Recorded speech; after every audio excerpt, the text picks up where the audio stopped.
Live on YouTube. We're live on Twitch. Okay. You're chatting as you on Twitch. Oh, we're live. You press the button.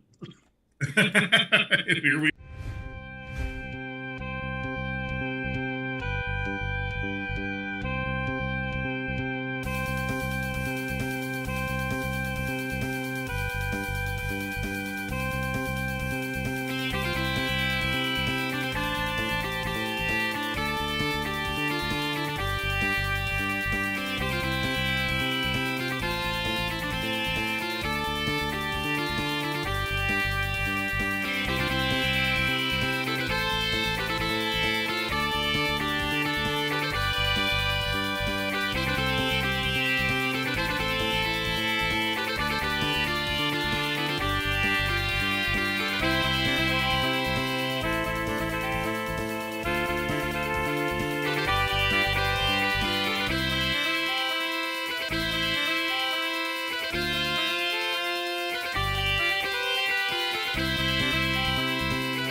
Well, hello everyone, and welcome to tonight's one shot, in big air quotes. The memory remains.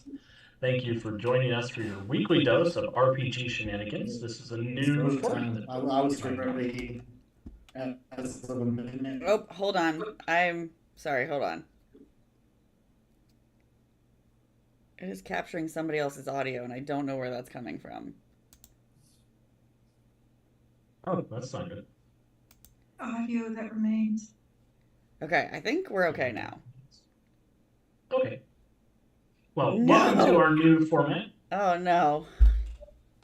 Everyone's face is now wrong. We lost Oh, Isaac disappeared. Isaac, yeah. Isaac, why? Why would you do this to me, Isaac? It took me forever to get these people's faces right.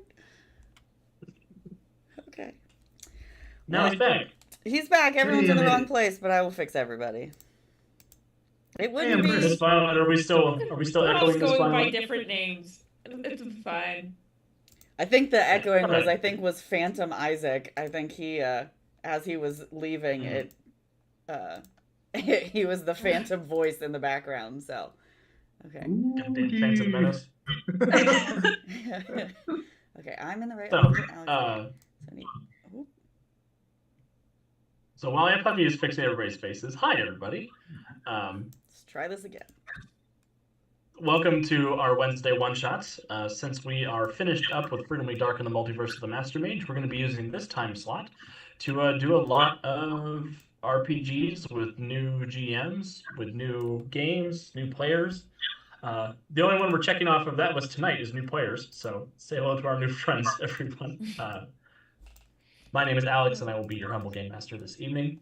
Tonight we are heading back to Titan City, playing my favorite role-playing game, Mutants of Mastermind, by our friends at Green Ronin Publishing. M&M's a superhero game that uses its simple D20 mechanics to generate thrilling action and high-stakes drama. One of my favorite things about this game is its use of the hero point. Hero points are a currency the players have, which allows them to influence the story in exciting ways, from rerolling failures and successes, to editing the scene, to using their powers in new and creative ways. These points are earned by good role-playing, jokes I think are funny, jokes I think aren't funny, and suffering the consequences of your character's complications. They're also a tool you have access to as an audience member. If you follow, subscribe, or donate bits during the stream, you're given a hero point to give to the hero of your choice, much like Deuce did when he subscribed earlier. So Deuce, who do you want to give your hero point to? While we wait for Deuce to decide that, we've gathered some very official heroes today. Say, you have the right to remain silent, heroes. You've got the right to remain silent. The right to remain silent. I want to give everyone a chance to tell us a little bit about themselves, the character they will be playing, and have them answer my question of the day, which is, what is one of your happiest gaming memories? And because Chris is right under my face, he gets to go first. Funny how that works. Thank you. My name is Chris Skinner. I'll be playing Agent Randall Bass. Randall is approaching his retirement date, and quite honestly, I can sympathize with that. I also am quite tired of this shit. So, looking forward to bringing Randall to the table. One of my favorite role-playing game memories is the first time we played Mutants and Masterminds. My son and I thoroughly enjoyed that, and we tell that story quite often. So, looking forward to tonight as well. Thanks, Alex.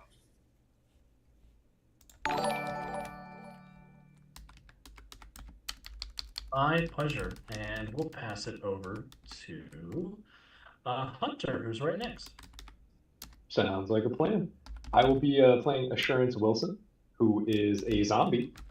He was a tithing man in 1647, who has been recently brought back into the 1920s and is excited and terrified of all the new and amazing technology and how society has progressed. So let's see what sort of amazing things we can wow him with, like working electricity and running water.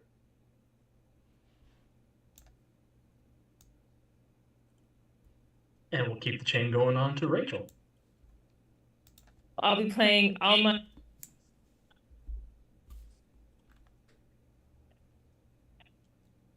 Really skilled. Now I'm trying to think of the happiest gaming memory, and I feel like my brain just went completely blank.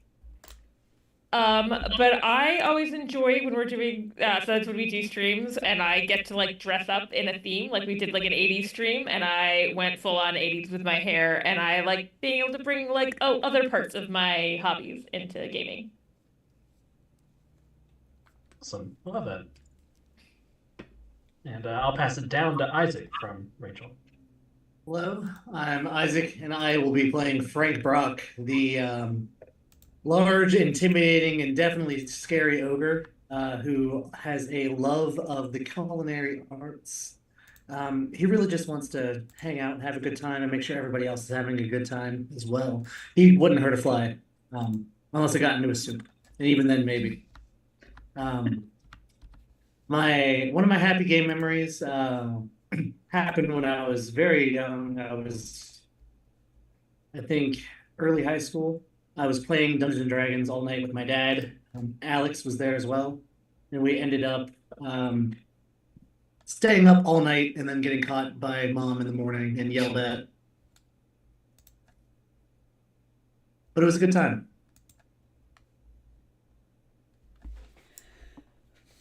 Well, I guess that means I'm next. I'm Aunt Peppy. I'm stressed. I will be playing Desi. She is a Cupid, and she's getting real sick of people treating her like she's just a Cupid. So I get to do long distance stabbing. So I've done short distance stabbing, I've done blunt stabbing, and now I get to do long distance stabbing. So I have officially been typecast.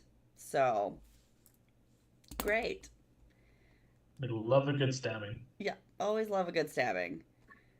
You can see me pretty much here all the time. Tuesdays I am on City of Destiny. And then what is it? I do one shots and now I'm attempting to also run this. So we'll see how I feel about it when we're done with this. So thanks. Well, and probably Legion is wondering, what about mystical or mental stabbing? I have not made it to mystical or mental stabbing yet. I'm trying to think. No. Nope. No. Does Kione count? Is it Mystic Ice? Yeah. That It's counts. magical ice. But no, she's this. So I've done 2 short distance characters, Alexandrite and Kione. And then Professor Daffodil Carey Pembroke was blunt stabbing because she just hit people with stuff. And then, so this one is long distance stabbing. So yeah, so now I'm going to have to look at like mystical stabbing, mental stabbing. I'm going to have to look at all the stabbings. So Many stabbings all the time. all the stabbings. You gotta add cyber stabbing to your list. Time to run a Cyberpunk game. Yep, cyber stabbing. Oh, dear. Okay. That's fine. All right. And and probably you have the answer to the question of the day. Oh, yeah. So my favorite gaming memory has to be when I was a little kid. We used to play there's 2 games that were my favorite. So one of them was when I was real little. Me and my sister are only 3 years apart. So we used to play Pretty Pretty Princess. And that was by far probably what got me into playing dress up and doing cosplay and stuff like that was that game. My brother is 6 years older than I am. And he would never let us just win. So we were fighting always for that princess crown at the end to win the game. And then what started my shopping addiction was the game called Mall Madness. And my sister and I used to play the shit out of that game. It was well loved and well worn. Those credit cards, when you swiped them, I don't think they worked anymore. So, but those are my 2 favorite memories of any sort of gaming. And then last but not least, great. Yeah. I'm playing Baston Roy. He is a werewolf cop. He's a leader of the cop's a detective, and he's fighting for monster rights. He's been there for a really long time, really passionate about it. And my favorite memory of gaming is I did a one-shot that was based off of all of Shakespeare's works, and I played Helena. And the big boss was Shakespeare himself, and she went right up to him and was like, "Why did you make me ugly as a bear?" And he was like, "I didn't, my dear. You just think you are." And she spiraled into an existential crisis. Oh dear. So good. It was amazing. No, they were a bear, not a deer. Awesome. Well, and I'm Alex. I'll play everybody who's not them. And I guess if I had to pick a happy gaming memory, my fondest one is probably getting to run Eminem for my friend Steve for the first time in 2012 when he was placed into my game by lottery at Origins. And they told me 15 minutes beforehand that the designer of Mutants and Masterminds was going to be in my game. Is that cool with you? And I was like, I guess. I had my pre-gens. I had my barely remembered plot of an episode of Justice League, and we went from there. And I'm still. So, without further ado, I think we are good to dive on in. Thank you, Legion, for your subscription. I saw that you want to give a hero point to Agent Bass. So, Agent Bass, you have another one. And yeah, just keep an eye out. Let me know when people are subscribing or following and when they want to send their hero points. Deuce subscribed and he gave it to me to stress me out. I saw that. I did give it to you to add more stress to your plate. You did not. I only have one hero point, bro. I see two. As long as you're still a puppy. Oh, I mean, okay, I'll believe you, I guess. I guess. Where do I see my hero points? They're above your name on your Roll20 screen. My name's not on my Roll20 screen. I see Isaac T right there. That's all right. Yeah, you do. I probably have it turned off. I'll figure it out. I'll keep track. Anyway, our story begins in Titan City, 1926, as our heroes have gathered at the 15th Precinct down in Olympus, sort of a larger than normal police precinct and noteworthy for being the staging ground for Titan City's first monster squad. The Brass Templars are a group of police officers who answer monster and magic user concerns. And as our story begins, we come to the precinct early in the morning as the shift is starting. And I just want to go around the table and have everybody tell me a little bit about what their character's doing as they arrive for their shift. And I'll start with Frank. Well, it's early in the morning. Clearly, it's time for breakfast. So Frank is in the mess hall getting breakfast prepped. He's got a griddle full of pancakes going. He's got half of it split off with scrambled eggs. Got some sausage cooking. Making sure everybody's going to get a nice hearty breakfast to start the day. It's the most important meal. Awesome. So you got a big pot going. You've got your sausage cooking. You got everything going. Mm-hmm. Alma, what are you up to this morning? Say, also in the mess hall, but I'm reading a newspaper and like drinking some tea, just seeing if there's like anything that happened that I need to be aware of. Awesome. Give me a quick perception check. Okay.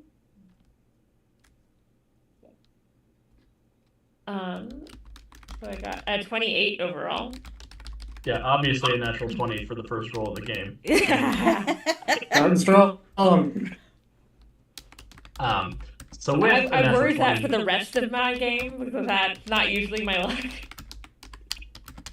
as you're sort of flipping through the paper, you do see a small article about this suburb of Titan City called Quail Hollow, where supposedly there was a wedding about 11 days ago that people are, there's personal messages saying, "Hey, do you remember where I was on this day? What happened? Please, if you see my child, please come help." A couple of different, just sort of tucked into the back pages of the newspaper. So is that like in the personal section? Yeah, kind of in the Okay. personals. So I kind of like circle those. I've been like, that's weird. I now imagine it's like the 1920s plot of The Hangover happening there.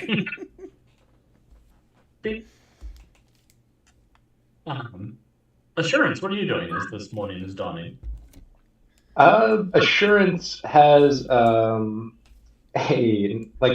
radio tucked under his arm, and he is trying to find anyone who can show him how to work it, because he's been trying to work it for the past 3 days, and he can't seem to quite get it, and he's muttering to himself and practicing what he's going to plan to say to whoever the first unfortunate victim is that he sees. Does anyone volunteer to be the music box unfortunate victim? Because the music box of air isn't working and he needs a space. I could be an unfortunate. In the mess hall and sets it down like on a table near you and says, "Behold this polished calf, this graven cabinet of vanities," and gestures towards it wildly and very animatedly says, "For 3 days I've been trying to get this to work. I've tried to crank it, I've prayed to it, and I'm out of ideas. Please help me, cook." Oh, it's okay, Assurance. You don't gotta pray to the box. Sometimes you just gotta give it a good whack. And I'm gonna go tap it with my spatula, try to get it to turn on. Frank? Oh, did you hear me? Yeah, what is your strength? Oh, my strength is 6. I thought you said Frank. So did I. I was kind of. I was like, he's literally talking to you, bro. The radio holds up to the damage you sustain. You do to it. Does it It turn knows on? exactly what it needs. It does turn on. There you go. You just need He throws his hand up. The left hand flies off for a second. But he's super stoked, and you hear the worst gospel hymns that you've ever heard start emanating from his box. Now you just gotta be gentle with it. You can't whack it too hard. Right. Got it. So hit it just right. Right. And you see him go to do like a couple practice taps, and then he notices his hand is gone, and he's going to go, sorry, and goes to find his hand. I got a hand to see a little bit of enthusiasm. Awesome. What's Desi up to this morning? Desi is sitting in the briefing room, and she is just kind of pruning her feathers and just begrudgingly looking at everyone just trancing around, thinking I bet they don't think I can do it. Just basically muttering to herself that they don't believe in her, even though none of the people know who she is. Then none of them care, but she's pruning her feathers, sharpening her arrows, the whole 9 yards. Awesome. And Bastan, what's Bastan up to this morning? I did not say that correctly. I didn't think I said that correctly. There we go. Bastan. It's like Gaston with a B. There we go. Bastan did not go home the previous night. He's been there all night, and it's clear because he did not sleep, and he is trying to get the coffee machine to work.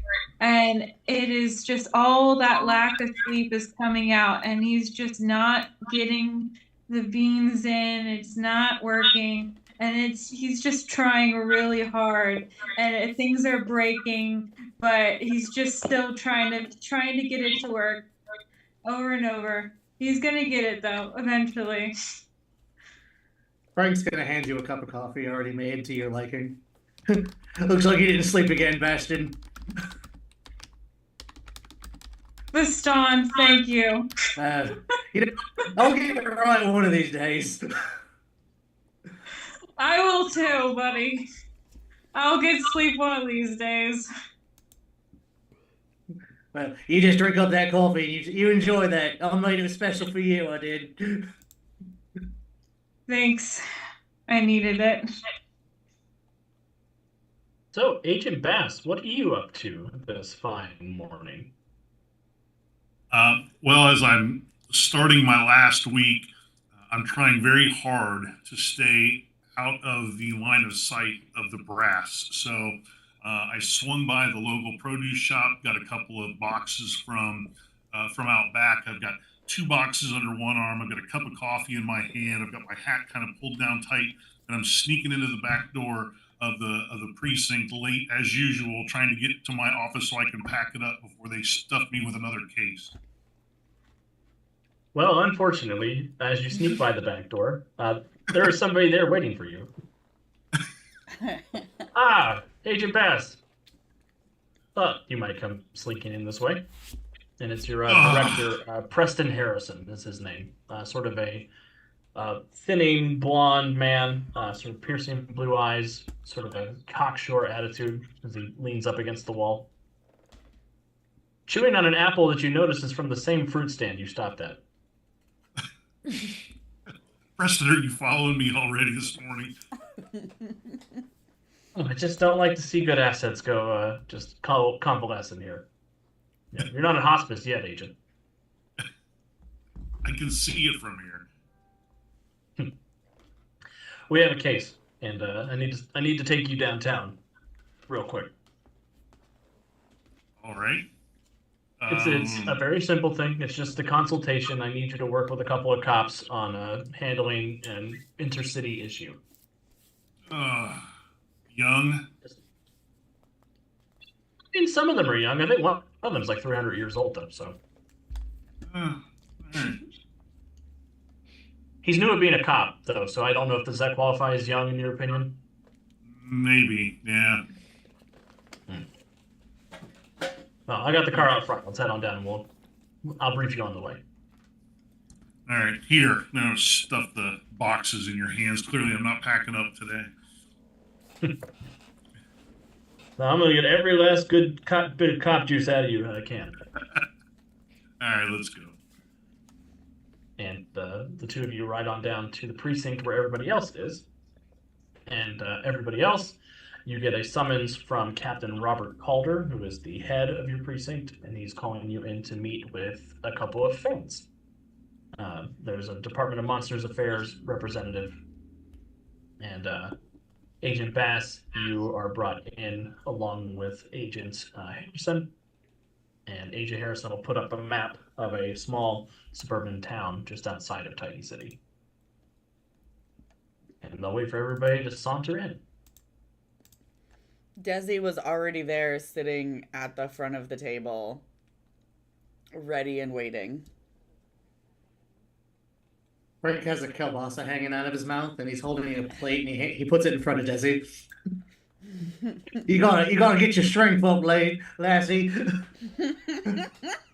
Like, Alma comes in with that newspaper like under one of her arms, and it's just like sipping tea. Like, oh, like too early for this.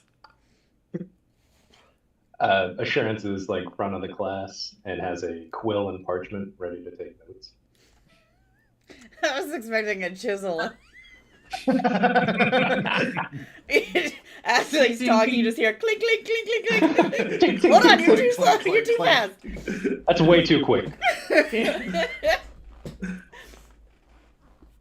This is Bundy, the court stenographer from back in the day. Just Yeah. The best part is he has not reattached the hand. It's just over to the side taking the notes. Oh. It's full thing doing the from writing. Addams Family. Yeah. Yeah, that's pretty I mean, convenient. that's just convenient, honestly. Yeah. Bastion is still not completely awake, but he's there. Perfect. And Director Harrison will sort of step forward. Will say, "Thank you, Templars, for agreeing to meet with us this morning. We have an incident in Quail Hollow, a township just outside the main city. It's a population of about 2,000 people, and it's been brought to our attention that The entire town has no memory of any events taking place during May 15th, 1926, which is about 7 days ago. There's physical evidence that a wedding was held in church between one Todd DeWitt and Gail Withers, but none of the people on the guest list can say if it happened or not. The Monsignor of the church mentions gaps in his own memory dating back to October 1924, but according to his physician, there's no physiological reason he should be experiencing these gaps in memories. Other citizens have come forth in the days since the 15th reporting similar losses of memory, and the memories that have been taken are uniformly happy ones. Something many of the victims can only work out through context clues in their daily lives. They see pictures of weddings and loved ones that they don't remember, waking up in the same bed and clearly living with somebody else that they have no memory of. They see trophies from past accomplishments, things like that. We're taking this very seriously, as it's the first time that you Templars are being called in outside of Titan City. I've assigned Agent Bass here to your task force as a show of good faith, but I want this done very much by the book. I'm not sure what exact creature or magic user is doing this, but the danger to the public safety must be brought in for rehabilitation and assessment. Do we have a One of the victims of these attacks is a low-level thug for the Irish mob by the name of Jackson Dempsey, and he seems to have had the worst of it, losing so much memory that he's reverted to a childlike state, albeit a child who's never had a happy memory. He's receiving care at the Quail Hollow Clinic and might be the most recent victim of the monster. Dempsey has a number of regular accomplices, taught to act as his bodyguards and entourage, and none of these men have been seen in Titan City over the last week. So, safe to assume that there's probably a dangerous element operating in the village as well. Questions? Do they have a list of the population, like who lives there, to see if there's anyone out of place or if there's names that they don't recognize? We do have a list of monster citizens that live in Quail Hollow. There are about 2,000 humans, but about 20 monsters. There's a family of werewolves, a dozen or so Ophidians, which are snake people, and a vampire who lives on the edge of town. As far as we know, it's a peaceful town with below national average crime rate and no history of violent or monster-based crimes before this one. I was looking in the newspaper earlier and I noticed this. So by these personal ads I saw, can we assume people are missing in general? Either people are missing or they have no memory of people who have passed on or are, it could be any sort of thing. Definitely keep an eye on it.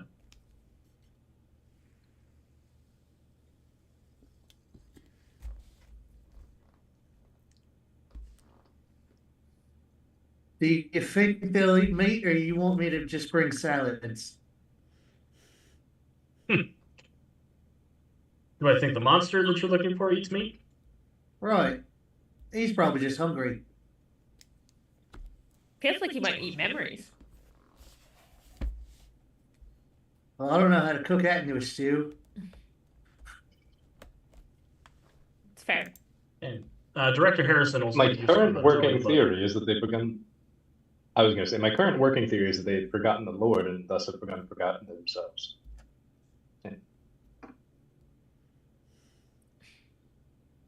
Well, assurance you'll be delighted to know that it's a Catholic church where the wedding was going to take place. Wonderful. I'll wait outside. Was everyone who was attacked a monster, or was it a mix of humans and monsters? Or do we not know? It was only humans. No monsters. It was only humans. No monsters were invited to the wedding. Okay. That's rude. That's not very nice. It's not. But it's typical.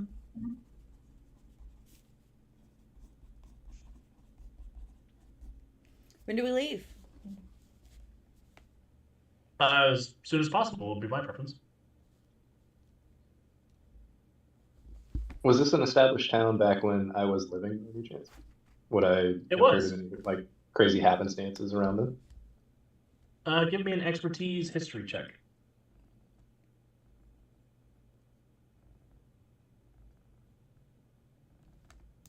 With a 14 assurance, you know that the village of Quail Hollow was noteworthy for having very close relations to the Nagamo tribe of Native Americans. They where some boroughs of Titan City were openly hostile, Quail Hollow had an almost symbiotic relationship with them. And you remember there being tales of like being able to go to Quail Hollow and losing sort of some of the heaviness of your life. You could go there for treatment for things like depression. Not that they had a word for that in 1646 when you were alive. But Sure. As everyone, people would come to Quail Hollow to lighten their load, so to speak. Gotcha. As everyone's kind of like comparing notes, he kind of snaps his fingers for a second. I knew I remembered the name, and then he'll divulge that information to everyone.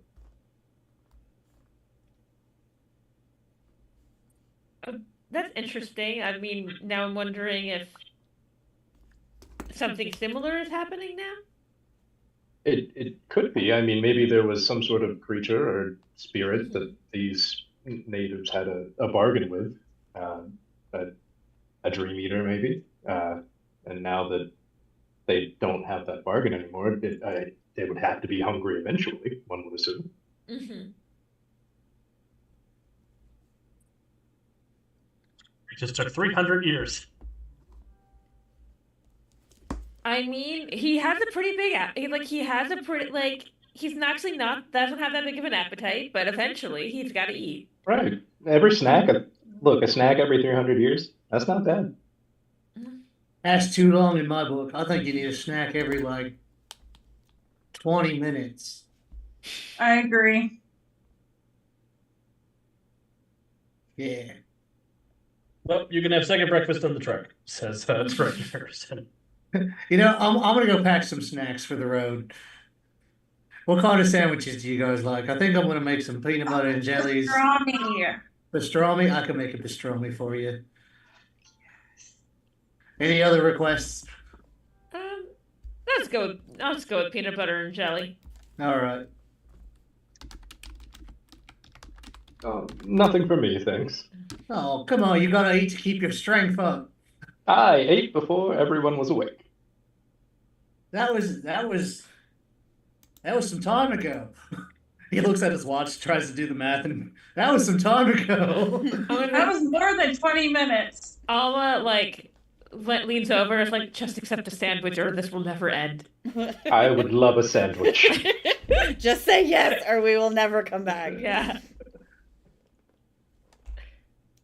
Yep, and he goes, I would love I'll eat your Yeah. sandwich if you don't eat your sandwich. No, I'll pack extra for you, Baston. I know you get hungry. Mhm. The only problem is the B in the PB&J for assurance is brains. They're ethically sourced, it's fine. They are, but you still have to eat them. Let's go down to the morgue. They're not using them anymore. It's Yeah. fine. It's chewy, it's fine, you just don't think about it. Sometimes it can be real gamey. It's real hard to put in a sandwich. It's not the BLT you wanted, but the BLT you deserve. Victor Harrison looks over at Agent Bass. Well, good luck. Seems like they're in fighting form.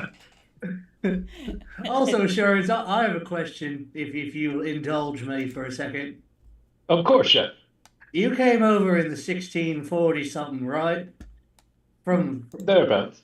over from England to the United States, right? Mm-hmm. Wouldn't you be a Protestant? I'm a Puritan, actually. So And that's why, why would you be happy if it was Catholic? well, it's the whole undead thing, you see. Oh, I didn't know the Catholics liked the undead. Well, see, that they don't. That's the issue.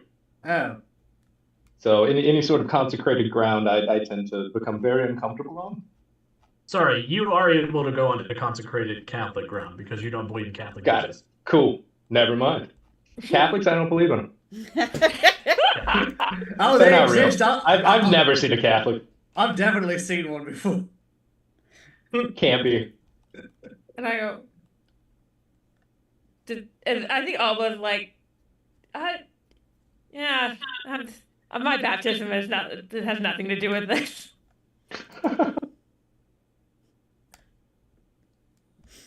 They said I was too big to get baptized. I was. Valid.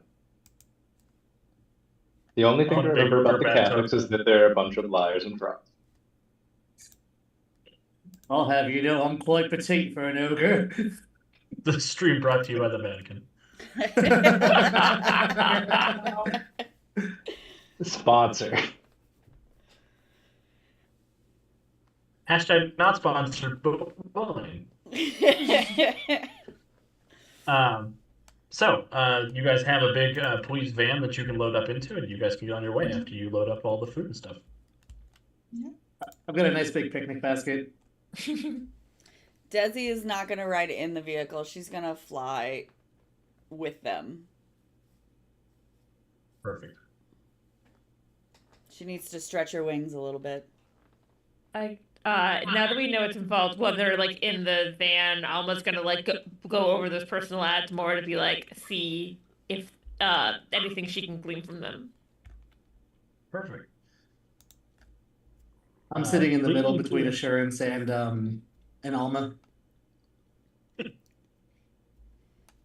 Alma, will you make an investigation check for me as you're poking through? Yeah.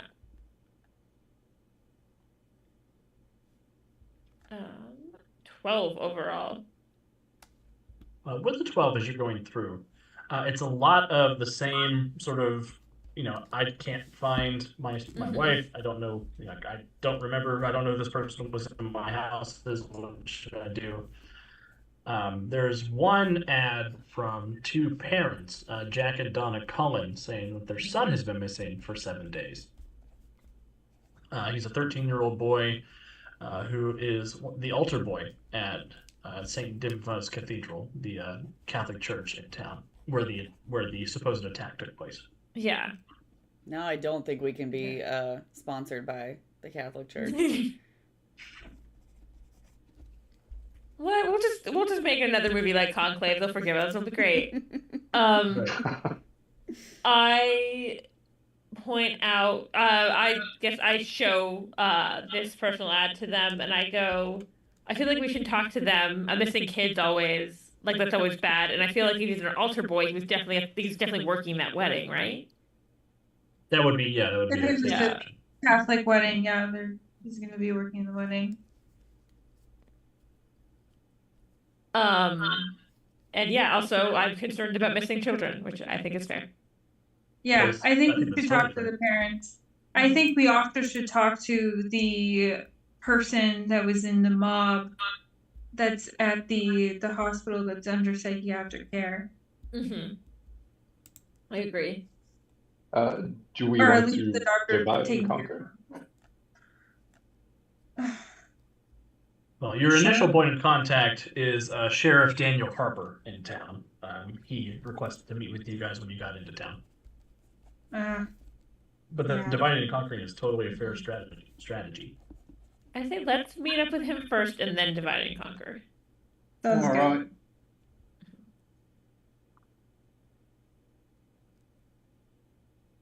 Right.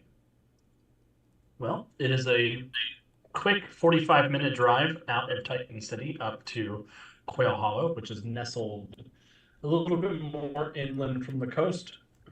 There's a thick area of heavy woods surrounding this sort of small quintessential village, a number of outlying farms that you drive by on your way to the main stretch, which is very Americana. One long, narrow strip of sort of storefronts and brick buildings. Standing out front of a small brick building that says Town Hall / Sheriff's Office is Sheriff Daniel Harper, who is a sort of a tall man dressed in the frontiersman style sheriff costume. He's got the long coat, he's got the big hat, he's got a bushy black beard and a pistol on his hip, and he's standing next to the priest. He's dressed in black. He's got the white sort of collar. He's got a rosary in one hand, sort of a balding black man with a thick mustache. And the two of them are sort of standing around waiting for you guys to arrive. There's a couple of deputies sort of nestled back in the city hall building. They're standing sort of on the edges of the door frame, looking out with suspicion. As your van pulls up.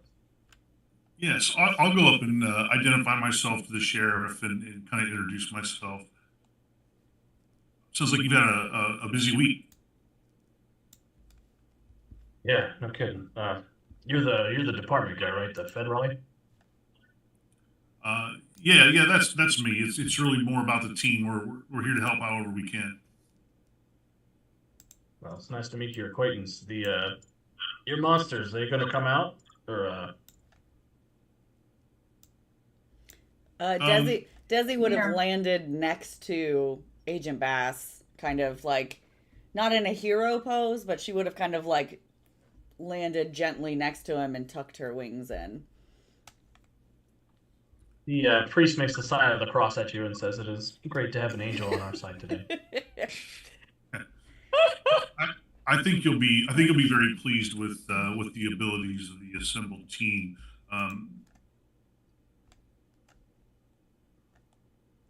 Where do things stand right now?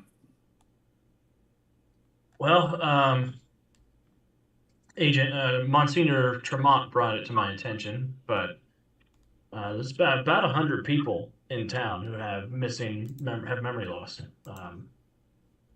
Everybody who was at the wedding. I've lost a little bit of space. Tremont himself says that he's lost some gaps going all the way back to October of last year. But we have had 3 more reports of memory loss since the wedding. I've got 3 victims. Charlie Simpson, a lumberjack. There's a Temperance McCarty. She's a waitress at the Quail Egg Diner. And Will Sanford, he's a historian visiting from Titan City. And I was surprised to hear about that Dempsey fellow being a mobster. We never had any gangsters here in Quail Hollow before. But I haven't been able to get through him. I'm gonna Every say time I that go in there. almost gotten out by now. And she goes, "So you didn't know him before this, then?" No, not Jackson Dempsey. He came into town last week, I think. Stayed a night at the motel, but he cleared out pretty quick. Then, so He's he in the came, care of Dr. Parsons back up at Okay. the clinic. So you say he came in town and you thought he had left? Because you were just saying he cleared out. Yeah, no, as far as I know, he and his boys cleared out. They stayed one night, Mm-hmm. caused a little bit of trouble at the diner, and then they took off. What kind of trouble did they cause at the diner? Supposedly they got into an argument with the Cullen boy. That altar boy has been missing. What kind of altercation? Just a lot of shouting.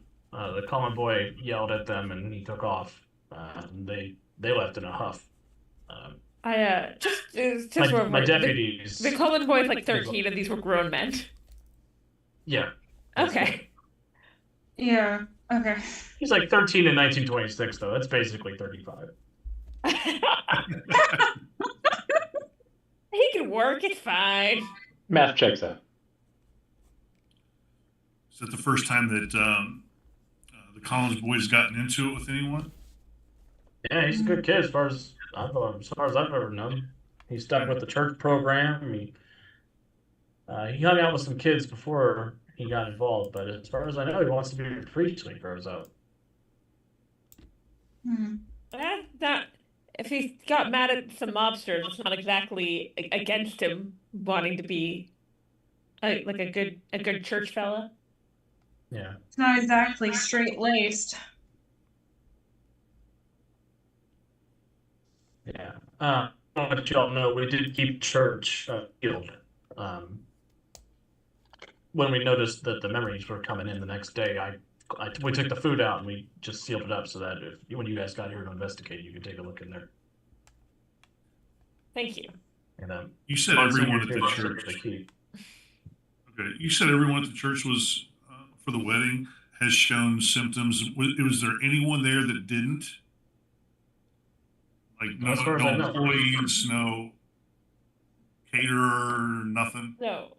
Is there anyone in town that's usually depressed? I know I've heard that this town's usually known for its happiness and coming here for that, but is there anybody that's usually glum? You know, the person that's in the dive bars all the time, or somebody that works police, fire, somebody that has that burden, that might have not lost any memories that we can talk to. Sheriff Harper sort of looks over at the Monsignor. Hey, Father, do you mind going over there and getting the church ready for them to take a look? I'm going to answer these questions just a little bit, just handle some business. And Tremont says, "Oh, of course, I'll be over here. When you're ready to check out the building, please let me know. I'll be in my office. And bless you all for coming to help us." And the sheriff watches Tremont wander out of earshot. He says, "Most people would probably say me about the depressed people in this town.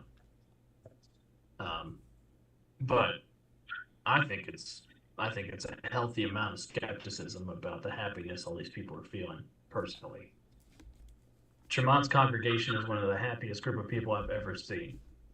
They're good neighbors, generous volunteers. They never had a bad thing to say about anybody, and I don't trust anybody who ain't got no dark side, personally."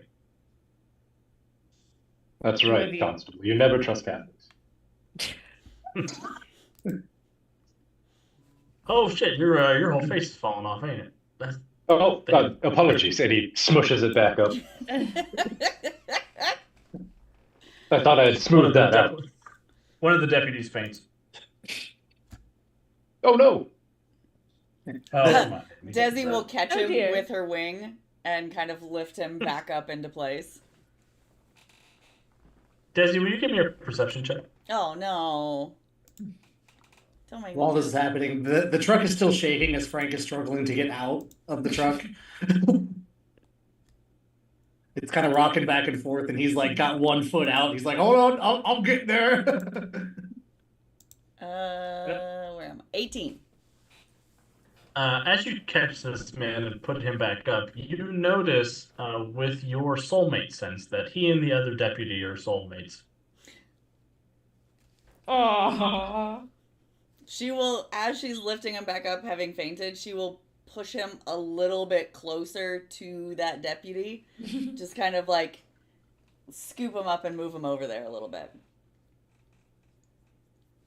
And the other deputy will sort of like take him and like dust him off and linger for a moment as they make eye contact and they look away from each other. Do the deputies have names? I didn't hear their names. Oh, they should probably. Cross and Hughes. Can you say crop? Cross and Hughes. Deputy Cross, Deputy Hughes. Could I do the like aura reading sense on this sheriff that we're talking to? Yeah, give me a perception check.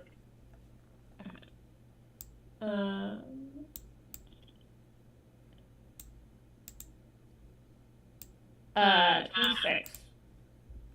Emotionally, he seems okay, but physically, he has suffered an injury recently. Ooh, do I get any kind of sense of like where the injury would be? It's a pretty deep injury along his bicep. I ask, and I go, "Are you? If you don't mind me asking, are you feeling all right?" I mean, my arm's been bothering me for the last couple of days, but Would you can't mind? remember why. Would you? And I go, "Well, that might be why we're here. Would you mind if I take a look?" I Yeah. can't remember why. I can't remember anything. That's why we're here. He'll roll his sleeve up, and he has deep feline scars, like scratch marks, in his arm. Do these look like? Does it look like this would be like a normal like house cat or like something else? More like a lion or a mountain lion. Okay. So like thick scratches, but in the shape of a cat paw type scratches. Yep. Okay. Yep. I want to. Sorry. So, and I go, And I'm gonna guess you don't remember how you got those. No, no, I don't remember them looking that bad either. Cavorting with the devil. So what you said you don't remember them looking that bad. Did you see them earlier? And then like they got worse? No, I noticed my arm was hurting, but when I was looking at it, it was kind of fuzzy. I don't know. I thought it was just a scratch. Maybe I ran into something. Interesting. So it was like okay. So it was like so sorry, you saw it earlier, but like you couldn't tell what it was. Yeah, I couldn't really focus on it. It was like fuzzy and red. Like I knew it was bruised. I didn't know it was scratched.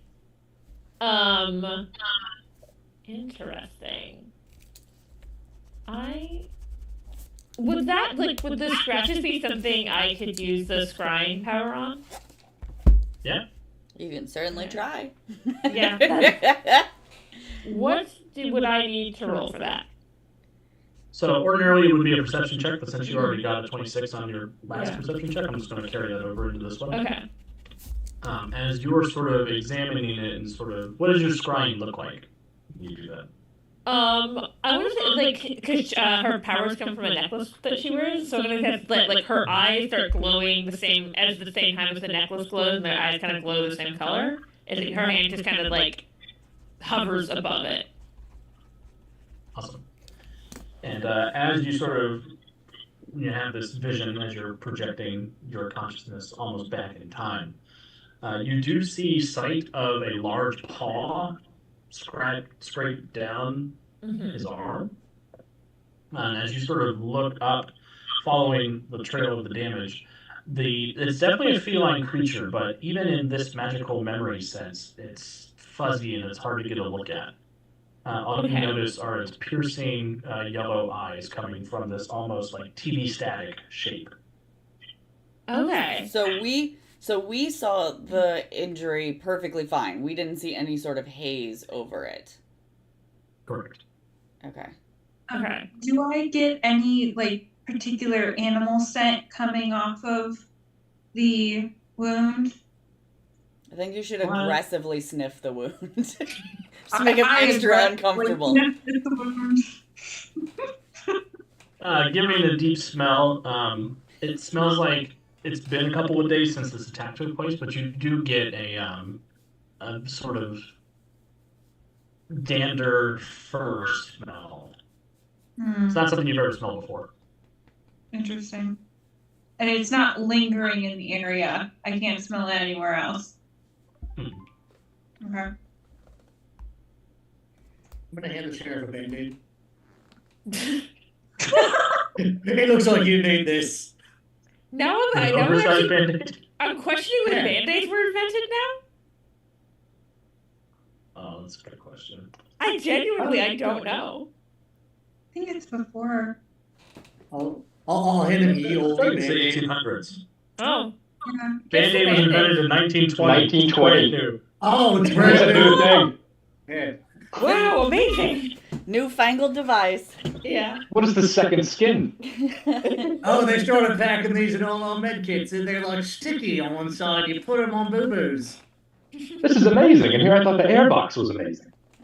We should see Assurance come out of the van later, just covered in Band-Aids. and all. 100%. He already has like a little like kitty one over like a cut in the He's stitch. like a little kid who clearly is not hurt, just wants to have Hello Kitty on her arm. Absolutely. It's just over all the little cross stitching, like near the wounds.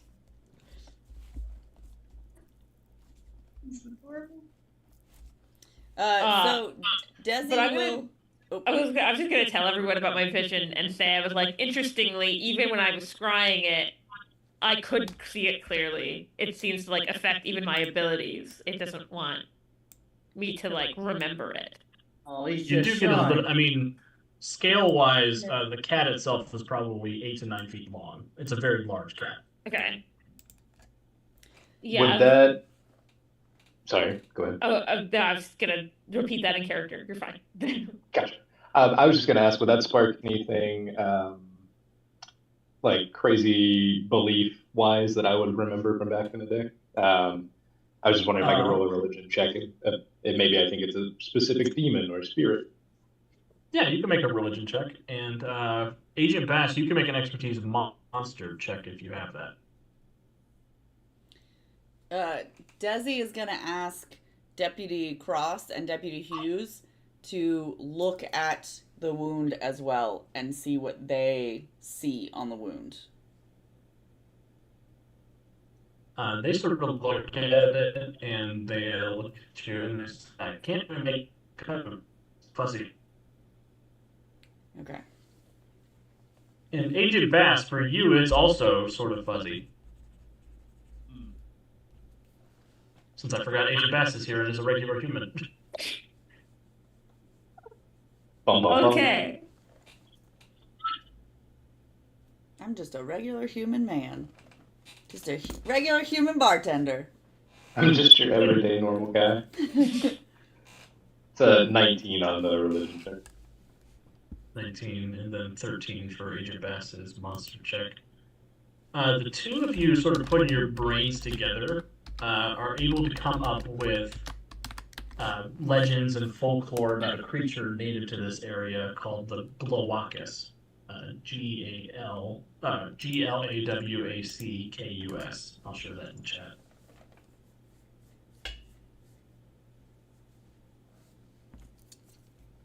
And it's a solitary feline creature that prefers to eat happy memories, which Agent Bass knows makes them a Class B danger in the department's listing. That means that these monsters must adhere to a strict diet provided by the DMA in order to remain free citizens of the United States. Assurance is also a Class B monster because he has to have his brains provided by the department. The B stands for mental brain. danger. Yeah, the mental danger they pose to humans is significant, and Glowackuses who don't follow this protocol are subject to merciful euthanasia. Glowackuses can make a safe and healthy living by feeding on negative memories, though they claim this is an unpleasant dietary restriction. Too many negative memories without a positive break leads to illness and, on rare occasions, death. They are blind and rely on echolocation to navigate, so while they don't have a traditional weakness, like Silver with werewolves, they can be disoriented by loud noises or poisoned by truly heinous memories. They are also susceptible to mortal weapons, so they can be killed by firearms, bludgeoning, poison, things like that. The memory transfer requires eye contact to complete, and a Glowackus attains this contact either by ambushing its prey or paralyzing them with its terrifying shriek. Those are the things that you all know about that particular kind of creature. Can I use a culinary arts skill to think of some kind of meal supplement for the Glowackus? You can roll it. 18. You're reasonably sure that this is the only thing you can use memories. Yeah, Frank's scratching his head. He's like, I don't know how to cook memories into a meal. But I if heard he's Ron's really hungry, great for that. brains That's is all right, easy. Chef. Why don't you just think of your favorite meal and put all that effort into whatever you cook? Maybe he'll get the taste of that. This is why we keep you around. That's a smart idea. Well, that and I physically cannot die. So we have no choice. Exactly. I'd keep you around even if it was a choice. And that's why you're my favorite. No. So, that's about all the information Sheriff Harper has to share. You guys have a couple of avenues of investigation. There's the missing Ultra Boy. There is the church that they've left contained for you guys to investigate. There's the mobster up at the clinic. So, yeah, wherever you guys want to investigate. If there's a divide and conquer plan, I'm down for that. Whatever you guys want. I was say I kind of so the priest went to the church, right? He did. He went to go and lock So- the door and get it ready for you guys. Now that he was talking about how all the people at the church seem like too happy, I want to go maybe sense the aura of that priest. Okay. See if anything. I do want to go to the church because I think there might be remnants left that I could get like a scent trail on. Everything else might be too distant away. Yeah. So I'll go with you to the church. Cool. Do we want to do groups of 2 just in case we get ambushed by this creature? It's a good idea. Smart. The human definitely needs to not be alone. Yeah, the human does not need to be alone. Yeah. I vote that Frank goes with the human. I'll keep you safe, Agent Vassal, I will. I'll give him a hearty pat on the back. Oh, that's a dislocated rib. Dislocated rib, damn. We're inventing new injuries. You can be my sous chef. I'm gonna whip up a nice, tasty meal with lots of love eyes. Hit him so hard he got wandering liver syndrome. Come back, I need that. Let's see here. So that leaves Aunt Puppy and me. Do you have a preference on who we go and question? I kind of want to question some of the townspeople that have put in the ads looking for their lost loved one. Okay, I give you the newspaper then. Yeah. Like, here you go. I circled the ones that I noticed. So. Okay.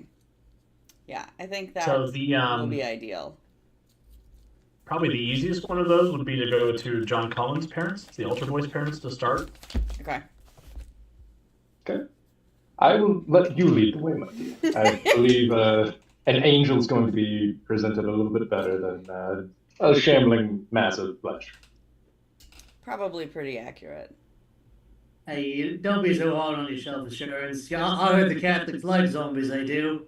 That Jesus fellow was a zombie. Don't tell them that, they get so mad.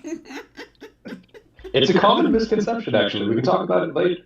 He came back from the dead. That's what zombies do, isn't it?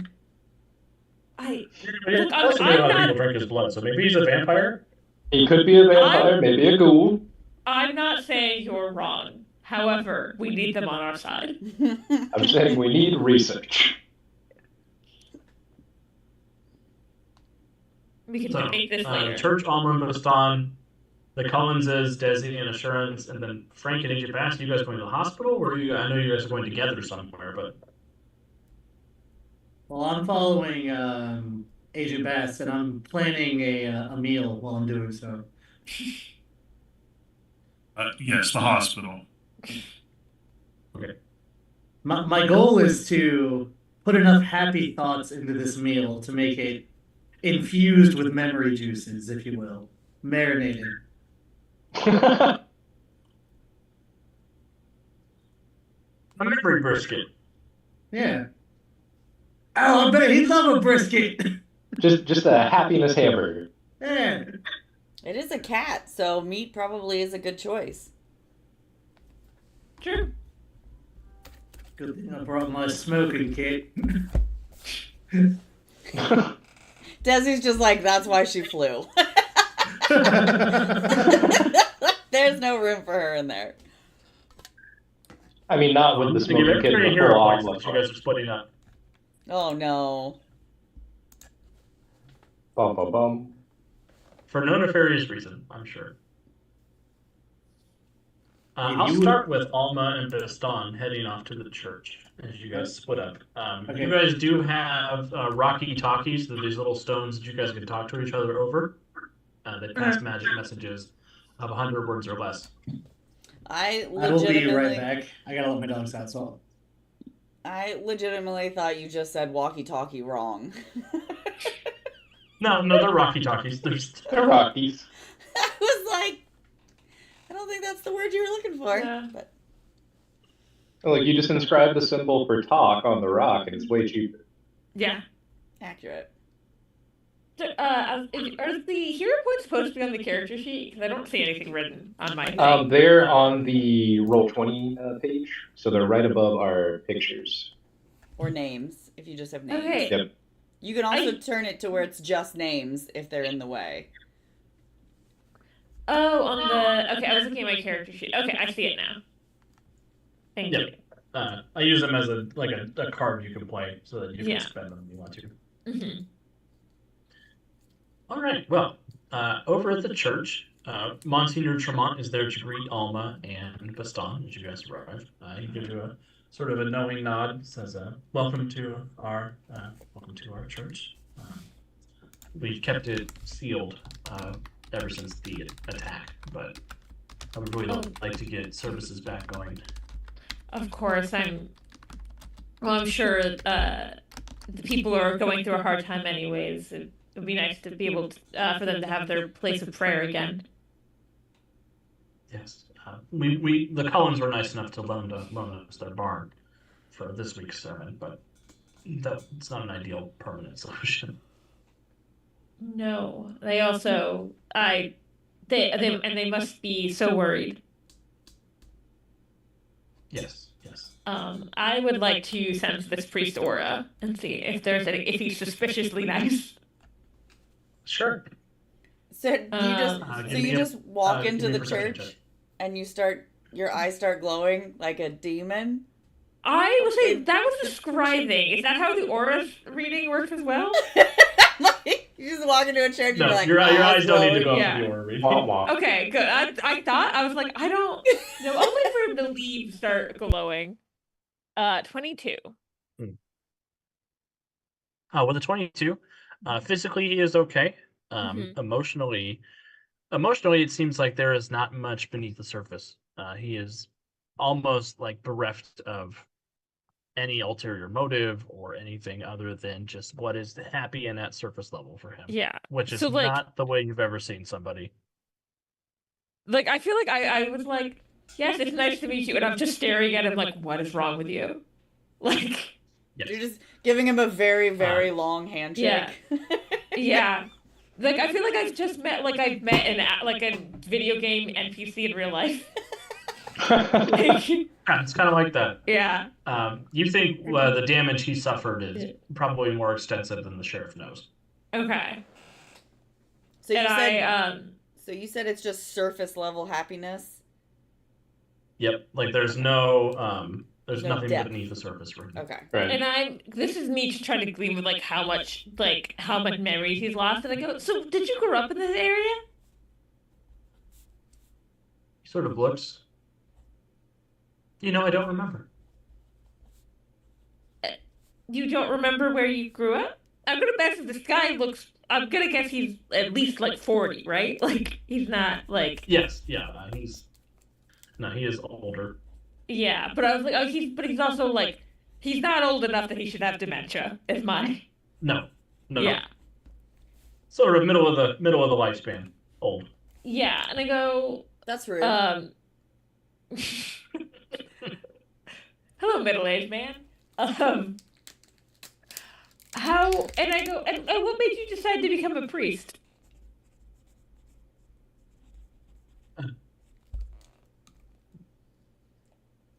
I can't remember. Interesting. Here, you mind if we just take a look? We'll see what we can find. Hopefully, figure out why everyone's having some memory issues. Yeah, of course. I'll be in my office attending to the paperwork. Okay. And where's your office? Oh, it's over there. The one that has my name on it. What kind of paperwork are you working on? Just paperwork. Oh my Okay, god, is he just you doing do that. business? Yes. Yeah, if you guys watch him, he'll go into the office and he just sort of opens up a journal. I'm imagining Looks that at it.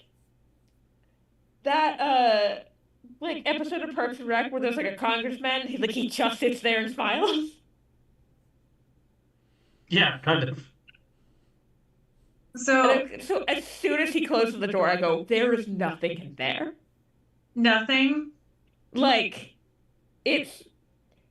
like he's I guess I can't use the video game. It's 1920s. You know when you're reading a book and there's a character that's only there for one purpose?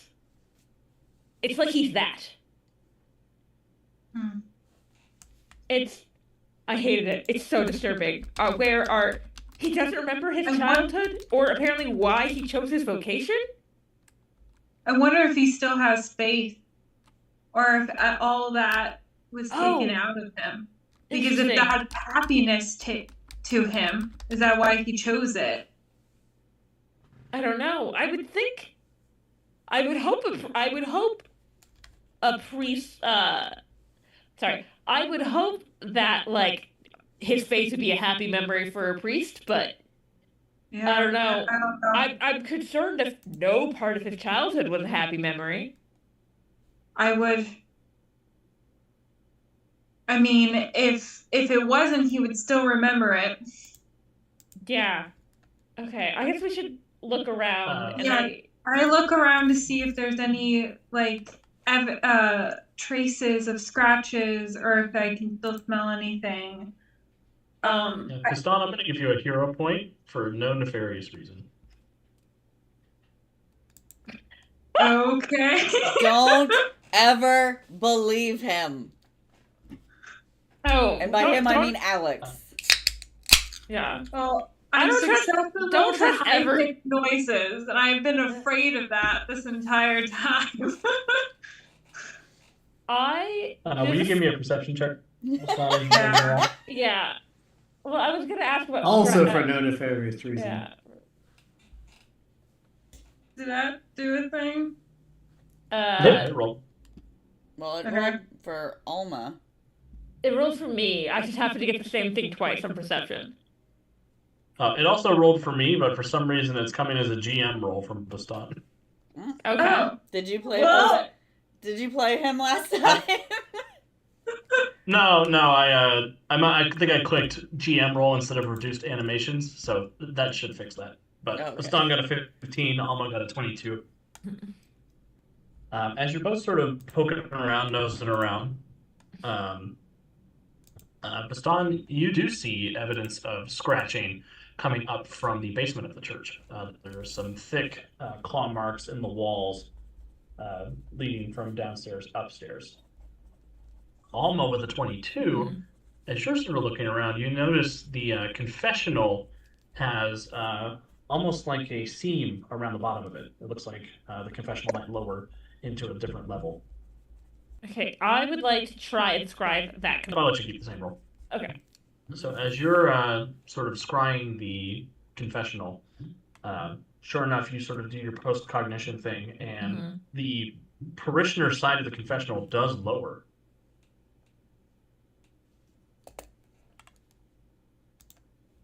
And I go, this, I think this is part of it. And I point at the conventional booth. Apparently, the side that the parishioner goes in, apparently it goes down to another level.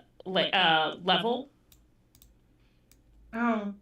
And can I repeat that to everybody else, or did she tell it to the walkie-talkie? Because I think everybody should hear that. Yeah. Let me, was that 100 words or less? Can I make that 100 words or less?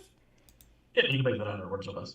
Yeah, I think I write that at 100 words or less, like something's up with the confessional booth. It seems to be some kind of, does the word elevator exist? Probably. Yeah, there's elevators. Yeah. It seems to be some kind of elevator.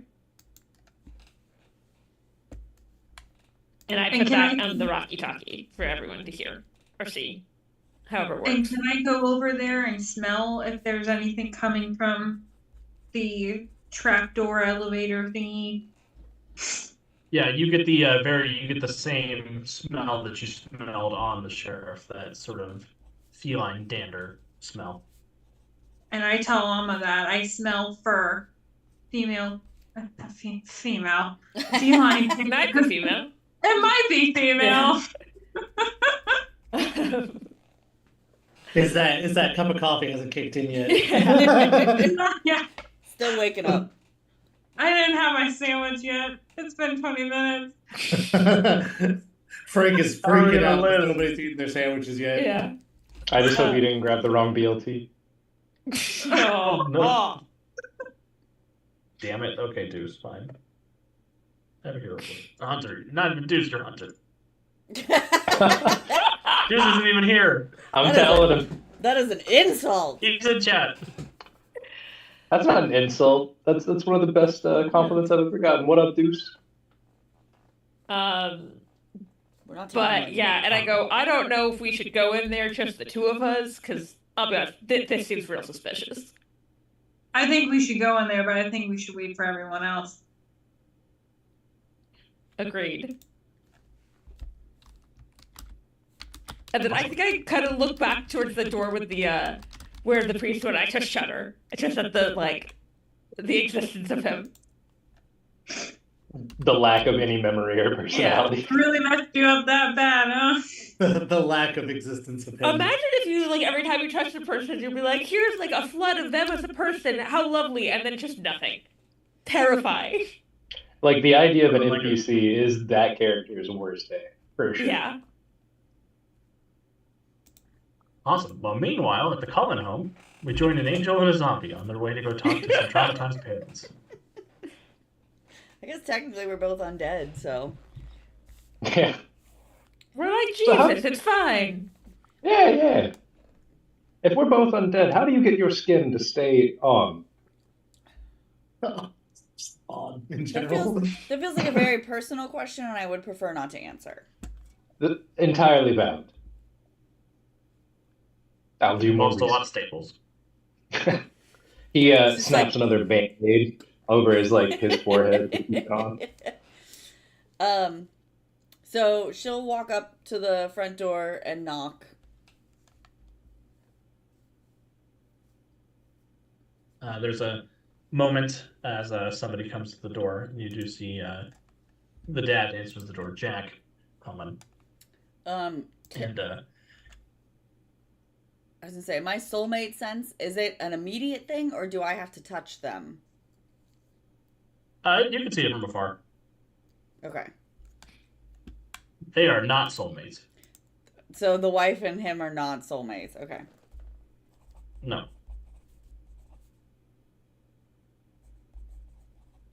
And Jack himself, he's a sort of a very thin white man. He's got sort of dark hair, gray eyes. And he's dressed in a suit. Looks like he may have just gotten home from work. He looks you up and down, sees that you're a cop. Oh, Sheriff Harper finally sent somebody to come look for our boy, then. Yes, we are here to look for your boy. Oh, come in, please, come in. Although, And he did looks they- at Assurance. I was gonna say, did they see the zombie behind me? Who is he? I'm assuming he's wearing an officer's uniform too, right? Yeah, Okay. for sure. Of the time. He makes eye contact with Assurance, and Assurance holds out his hand and says, "This is a heavy and bitter trial that was laid upon, but the Lord rarely gives more than we can take. We'll do what we can to find your boy." I guess he's religious. Donna, what do you think? Donna sees him and she faints. Desi will Oh, great catch another heavens. one. Yeah, come on in. I need a tarp or something to put down if you're going to sit on the couch. Of course, yeah, I could stand. To my knowledge, I'm not leaking. Ew. Is that a regular issue for you? No, not at all. So- But I'm not ruling it out. I'm rather new to this undead thing. Well, come on in then. And he sort of looks you up and down. You're with the Titan City Police Department. Then you're out of town. You've got it. The Templars, to be precise. Monster Division. Huh. Well, we've got no idea where our son is. He was at the wedding, and then he never came home. We weren't there, you know. But other than Understood. he's been the altar boy there for the last 3 years, and he's a good kid. He wants to be a priest one day. Of course. Your son, and out of character real quick, this is the child that had that run-in with the mobsters, right? Yep. Cool. Of course, any man of the cloth, it's a fine profession. Your son, he recently ran into some trouble at the diner. Did he tell you about this? Jack shakes his head. No, he didn't say anything about that to us. What happened? Apparently, he ran into some ne'er-do-wells and caused a scene, scared them off. Well, it's not like our John at all. Uh, no, he likes to play in the woods with his friends. He plays baseball. You know, the Monsignor's been a Pl- good influence on him. Plays in the woods with his friends. Do they have a certain area they enjoy uh, gallivanting in? Oh, I'm a parent from the 1920s. I just tell him to come back when the shift's over at the factory. Entirely valid. If you could give me a general direction, I could perhaps suss him out. I almost said sniff, and I didn't want to. I didn't want to say that. Yeah, it's northwest of the town. I'm pretty sure. There's a old fort I think they used to play at. Okay, sure. The Monsignor, and have we already gotten the information about the church at this point? Probably close to, yeah. Okay, cool. He had some travel Um, time. They had some investigating time. Good, good. So I just want to circle back to the Monsignor. Do you remember when has the Monsignor always been in the town? Is he a recent addition? He moved in about 3 years ago. Okay, about He took 3 over for years. the last priest who retired. It's right around the Is your time Colin started wanting to be an altar boy and wanting to be a priest. Interesting. Is your previous priest still in the town? No, he retired and went down to Florida. Ah, yes, I've heard that's where the older folk go to die. You wouldn't know anything about that, though, right? Unfortunately, Or I guess you would, since you did once. I've seen it. What's on the other side? I don't particularly want to go back, but that's neither here nor there. Let's find your boy. Would you mind if we took a look around his room, perhaps? Maybe I could Yeah, I could please, do please that, do. and my associate here could ask you a few more questions, and then you don't have to deal with the stench.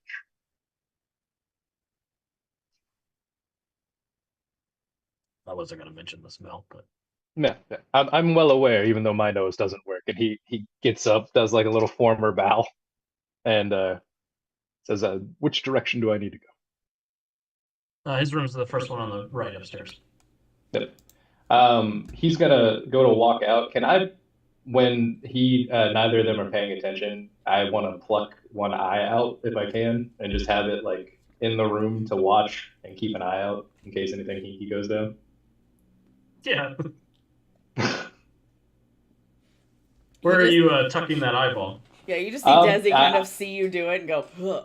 Yeah, I would love to like tuck it like on the bookshelf or somewhere like out of the way, just so I can have like a good view of everything. But they're not going to be terrified. Yeah, give me a sleight of hand check. Sure. I'm going to burn one of my hero points to add 5 with beginner's luck. Well, and you got a nat 20. So it's not your first time hiding an eyeball somewhere. It's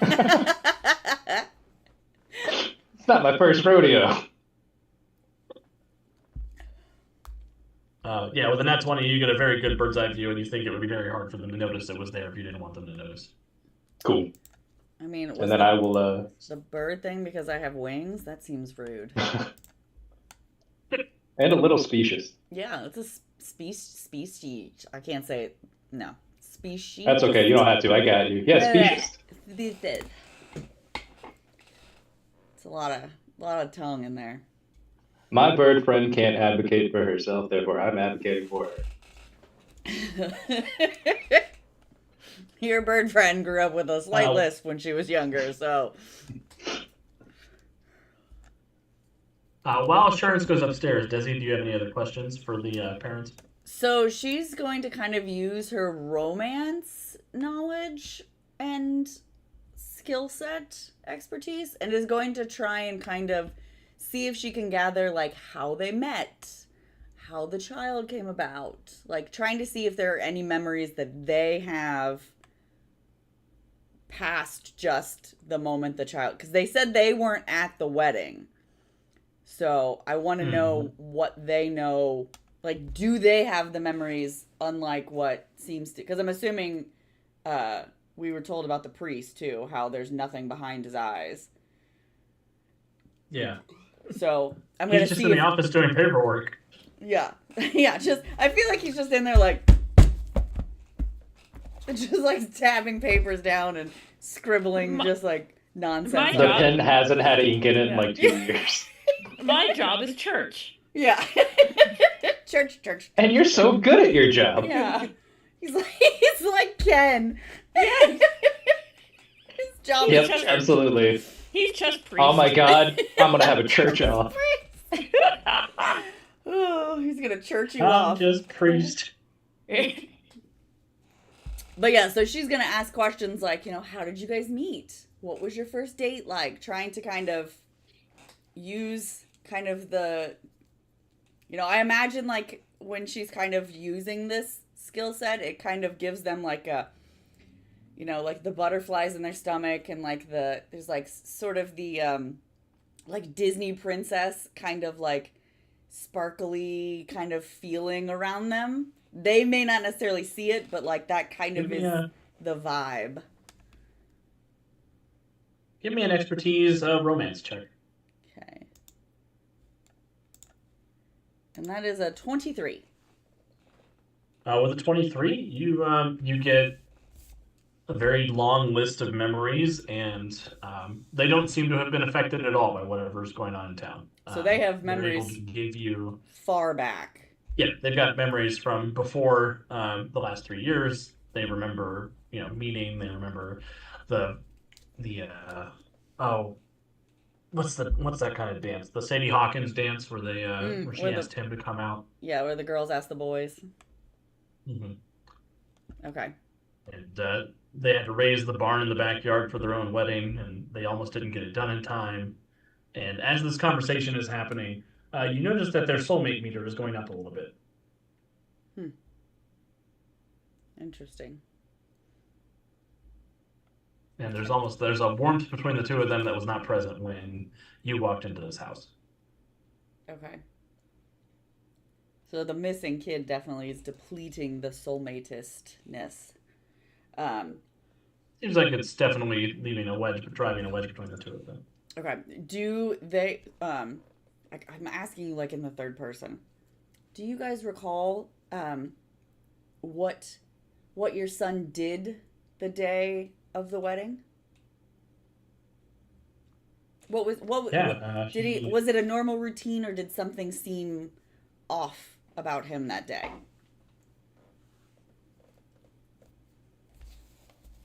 I didn't say anything to the sheriff, but he did seem there was something sad about him when he left the house. Okay. Like he was reluctant to go, or like he was walking into the executioner's block. Like he knew something bad was going to happen that day.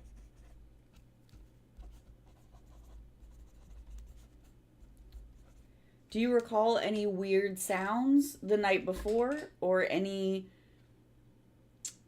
open windows, doors, things that just seemed off but not completely out of the realm of possibility?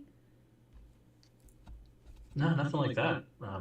Everything seems normal, at least here. Okay. Apparently, he got in a fight with some guy at the diner, though. He didn't tell us about it. That's not like him. Okay. Did you tell us when that happened? Because I don't remember. Like, was it the day before? It happened. It was the night before the wedding. The night before. Okay. Yeah.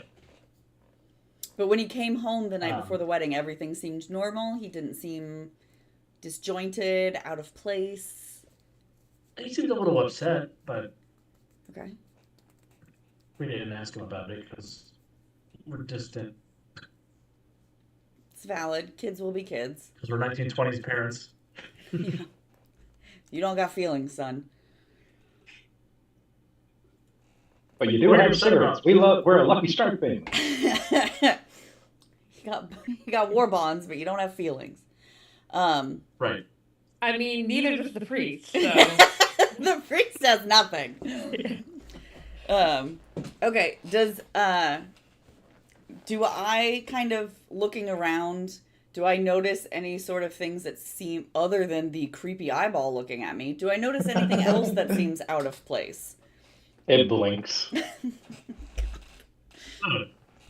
You left the eye socket? You left the lid? Absolutely. Oh yeah, the whole thing. The whole thing is there. Otherwise, it's gonna get dry, and I won't be able to see. Come on, guys. What is happening to your mic? He's getting very excited about his eyeball. Yeah, that's 100% what it was. Otherwise, the eye will get dry, and I won't be able to see. Oh God. God, I hate everything about that. I do too. Mm-hmm. Oh, gross. Ugh. You don't see anything out of place on this level, no. Okay. But I will, in the room upstairs, Assurance, you do find a journal hidden behind his headboard. Okay. Gotcha. I will start flipping through it. There is a crisp $50 bill tucked into the back page of the journal. Like crisp I as will, in like just like flattened out or like just freshly printed?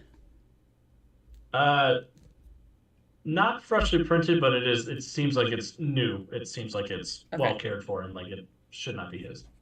Right. And that's like a I, lot of money, right? Like that's like a lot of money. For the time frame, that's a decent amount of money. Is that It's a lot? equivalent to $803 today. Okay. For a 13-year-old, that's a lot of money. Yeah. Even Right. today. Hmm. I'm in my 30s, and that's a lot of money. Let's be realistic. Right? Do a lot of stuff with $50. Right. He will say, under normal circumstances, thievery is a gateway sin. However, I doubt he came about this under rightful means, and he'll tuck it in his coat pocket. And he Did you is just going steal to $50 from a child? absolutely not. It's Oh. going into the evidence later. Oh my God. Yeah, thievery is a sin. Don't worry Thievery about is a it. sin. We say, fuck them kids. Right. Correct. Thievery is a sin. This is for evidence. So What tuck, if he? tuck the $50 That's in my probably his pocket. candy money. You're basically stealing candy from a baby. He needs $800 worth of candy. I'm saving his teeth. It's the 20s. He doesn't care about that. Yeah. He needs to keep He's like all three 6 of them ways. safe, okay? Yeah. He's 6 years from dying anyway. Just let him have his weird candy that has carcinogens in it. It's fine. But no. So I will. I'm gonna tuck the 50 in my pocket and have a moral dilemma over whether it's the right thing, the holy thing, to take it or not, while I flip through the book. Because, you know, reading people's secrets is also not good. I mean, they gave me a whole Bible full of other people's secrets. This part's fine. Do I notice, like, if there's a Um, downstairs or, like, another, other than the rooms that I can see, does it seem like there's, like, a basement? Since we were talking about the things living in the basement of the church. It doesn't seem like there's any basement here. Okay, so they just live on a bi-level, not a Yeah. tri-level. Yep. Okay. Alex did make a good point. If my candy had cocaine in it, I would pay $800 for it. But flipping through the journal, you do see the entries in the back mention that he feels guilty about helping the Monsignor keep the secret in the basement. But that the Monsignor claims their prisoner is sacrificing for the betterment of all. Okay. He mentions that an Irish guy offered him $50 to unlatch Kitschy's cage so he could free the beast.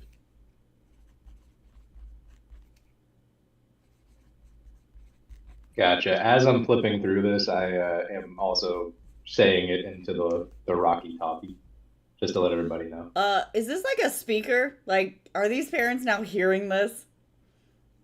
It is a speaker. It does not have a quiet form. He doesn't know how technology works, so this is wonderful. Yes, That's true. accurate. So Desi's just sitting there, like, with her hand over it, like, trying to put it, like, to her ear. Like, oh, for fuck's sakes. Like, What was the cat's name again? Kitschy. Kitchi. All right, Frank is going to remember that.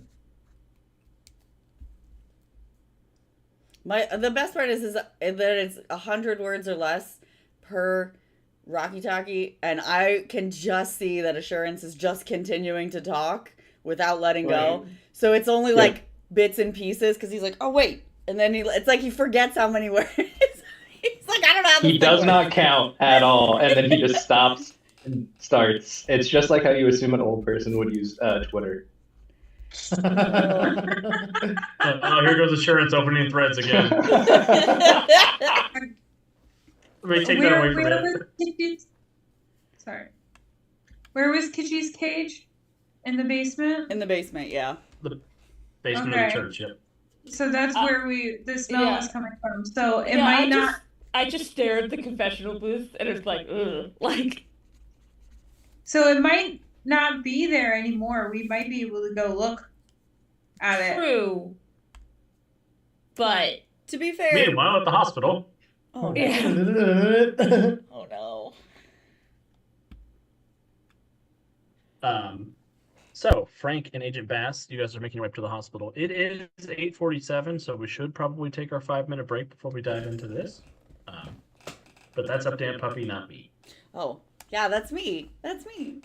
So, yeah, so we'll go to breaks. Let's see if this works. So, we'll be back in a little bit.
Welcome back, Hello. everybody. Thank you for hanging out with us while we've been enjoying our little jaunt through Quail Hollow, asking questions of people, leaving body parts around, just causing general mayhem and mischief, which is great. Our heroes tonight are on the trail of apparently a Glowakis, maybe named Kitschy, who may have been imprisoned in the basement of the church. Who knows? I don't know. But we are rejoining Frank Brock and Agent Randall Bass as they're making their way to the Quail Hollow Clinic, a little one-story hospital on the outskirts of downtown Quail Hollow. It's kind of a large stone building. It has a pretty decent wall all the way around it. And yeah, there's a couple of big windows looking down. There's a tower that looks down from the single story.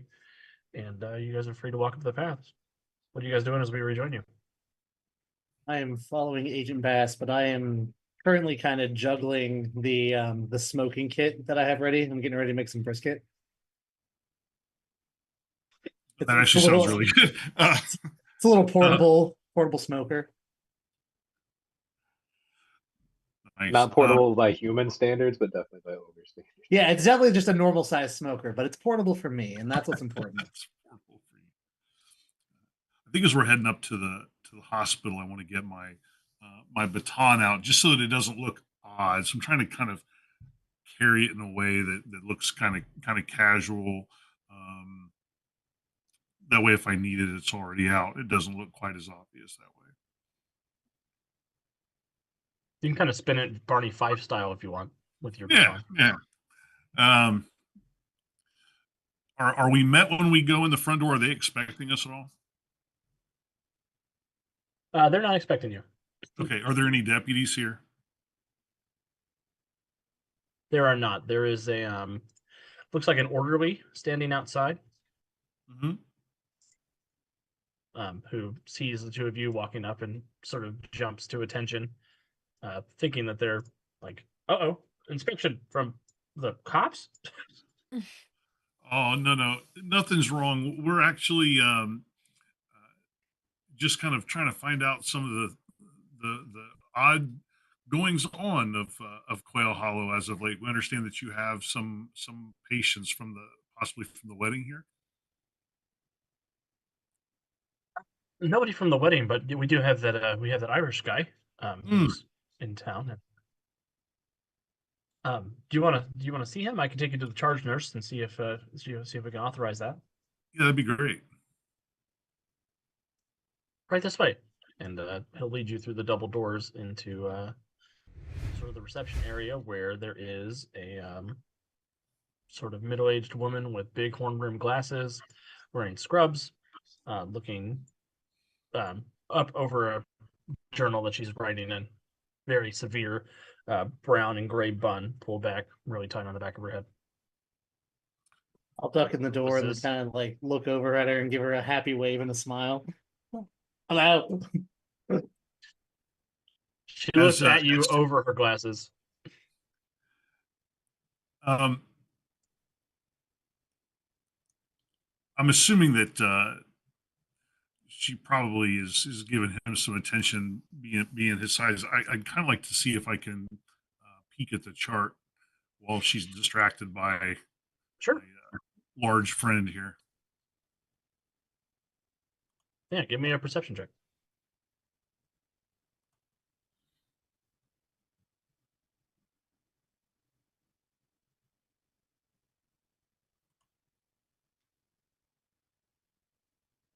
There's a lot of natural 20s being rolled today. Yeah, we're doing good. Good. Something in the air. Woohoo! Roll 20, I need you to go check your lava lamps for your algorithm. I think they're working just fine. So Agent Bass, as you're sort of stealing a peek at what she's working on, she's not writing in a patient's chart. She's writing up an inventory report for an incident. Looks like somebody stole some stuff.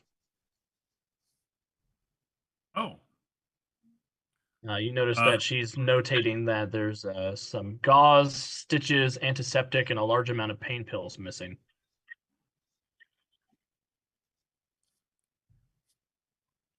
can I tell where they're missing from? Yeah. Central inventory is what it says on the thing.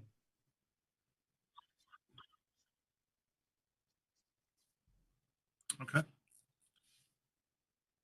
Yeah, she sort Sorry of to looks bother out you. You look at- pretty stressed. Is there? Yeah, I am pretty stressed. It's been a rough couple of days here at the Quail Hollow Clinic. You guys here to grab that Irish guy and take him down to the loony bin finally? Well, we'd No, certainly no, like to have no. a chat with. Certainly like to have a chat with him. Is he awake? Oh, he's awake. Okay. As an aside, is he someone that we've dealt with before? I know that he's probably had some run-ins. Is he someone that would be familiar with me on site? Oh, it could be for a hero point, or if you want it to be a complication, that could also be a problem for you.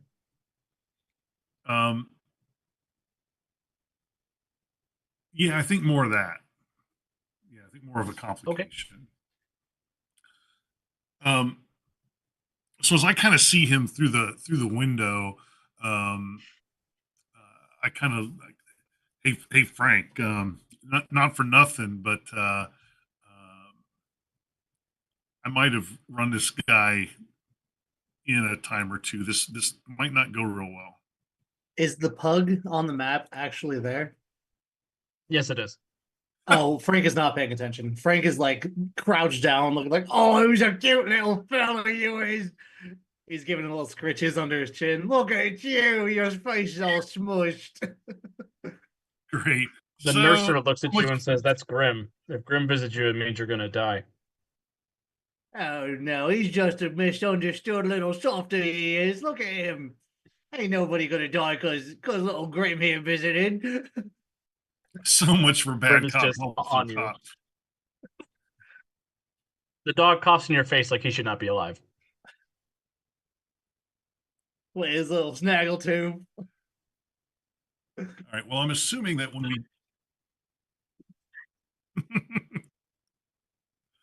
we cannot eat him with brisket. No, you can't eat Grim. Look at him. I'm assuming when we go in, the memories that he has of me are not happy ones. So I'm assuming he still has them all. What's his Oh. reaction to seeing me walk in the room?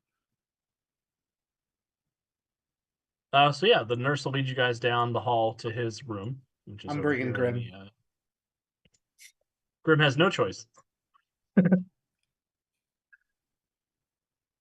He is down here in sort of a forward-facing room, just up against the wall, and he has flipped over his bed, and he is sitting behind it, and he has a array of water bottles set up next to him with cloth sticking out of the front. And when you open the door, he yells, "Die, bastard English!" And he throws a Molotov cocktail on you.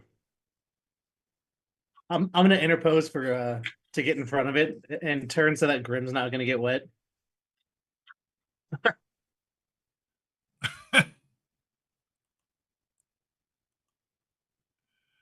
That's not very nice. You can't be throwing stuff like that.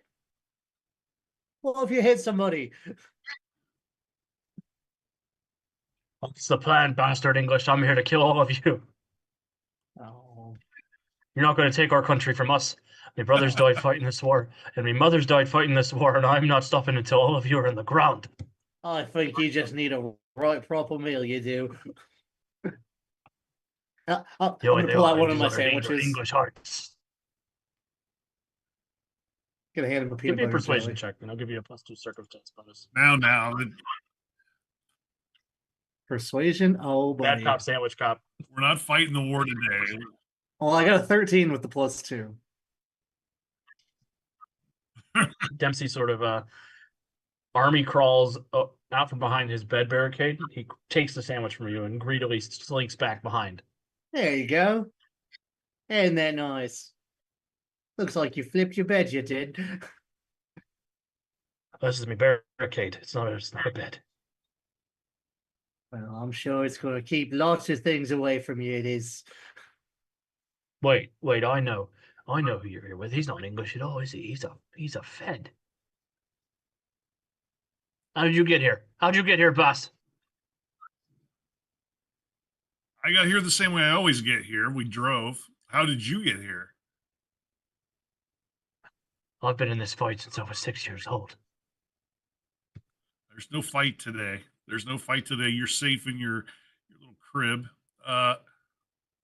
What put you here? Do you remember? He sort of looks and he grabs his forehead.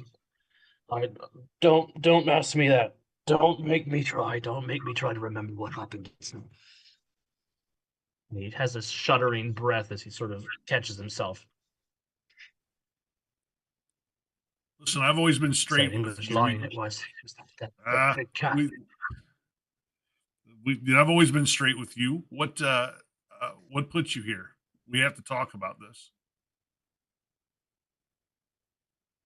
Give me a persuasion check or an intimidation check, whichever one's better. Okay, let's try.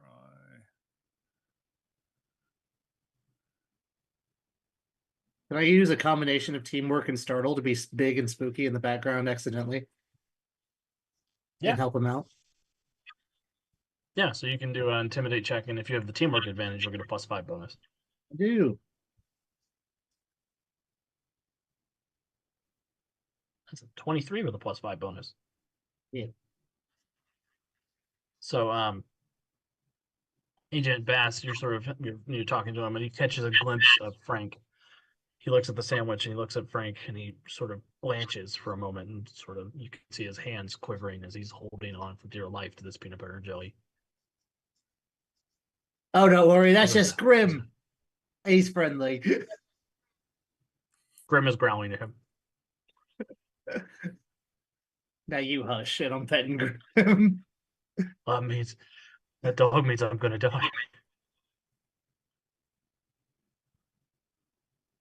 There was a kid. I gave him money. He was supposed to give me that cat. The cat what steals people's memories. And as he's having this conversation, then the stuff with John Cullen begins coming over as Assurance is speaking ad nauseum into the Rocky Talkie. I would like it's 7 Frank and messages at Bass 100 letters a time. Yes. I would like Frank and Bass to give me a perception check with a -2 circumstance penalty. 3 with a natural 1. Natural one, Frank.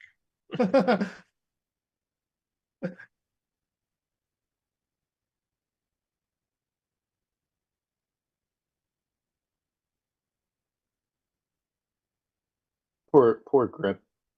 There we go.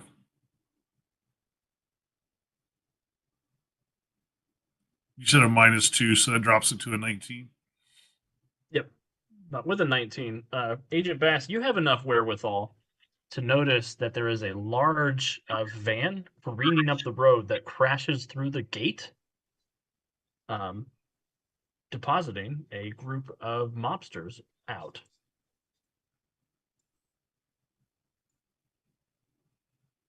There is a collection of guys all dressed in Kelly Gang green with the green bandanas. 2 of them have Tommy guns and have started opening fire on the front window here. And they are led by a large alligator-looking guy. He's got a derby hat on. He's got a long, pronounced snout. He's got a Tommy gun in his hands, a trench coat. And I'd like everybody to roll for initiative. Hell yeah. We're not even there. 30-20. Yeah. Like everybody. You guys have everybody? movement powers that can get you here quickly. Yeah, everybody. Where is initiative on the Roll20 character sheet? Under movement. It is towards the very top. If you're looking for the one you clicked, it is right next to attacks. Thank you. I don't see it. So near the top of the sheet, right above the attacks, there's the word initiative.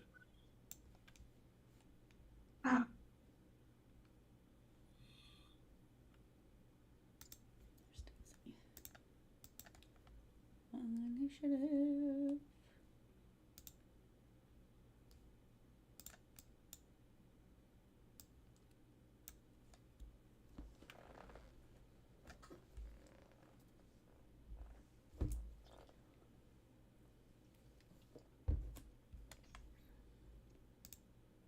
I think we have everybody, right? Frank, Assurance, Alma, Bass, Baston, Desi. Yep, everybody's on. Cool. We'll go through the surprise round first, which will be Agent Bass, you'll get to act, and the gangsters will get to act. And this guy will take cover behind the picnic table here, and he will shoot at this wall, trying to knock a hole in it. A little toughness check for the wall. Apparently, shooting a stone wall with a Tommy gun does not create the result he's expecting. These two guys will come over here, and this one will give a boost as they break through this window. And then he'll have to make an athletics check to try and climb in behind his buddy. So can you explain to me one more time what move by action is? That means you can do a standard, you can move, do your standard action, and if you have movement left, you can move again after Move that. again, If you don't okay. have move by action, once you do an action, you're stuck in the spot you ended. Okay. This guy will keep the motor running, and then this guy will come over here and again try to shoot the wall that Dempsey's behind.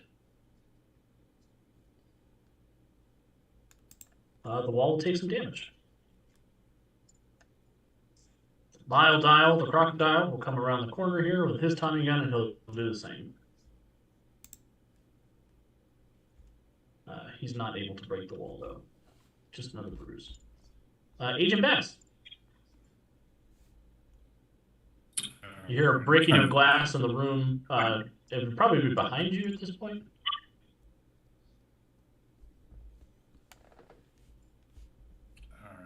All right.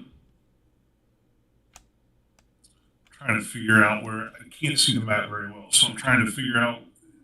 So I can. You said I heard the breaking of glass. Can I get to a vantage point where I can see what's coming at me? Oh yeah, you can definitely move to the door of that patient's room. Okay, yeah, I want to do that, and I'm assuming that I'll see that gangster coming toward me.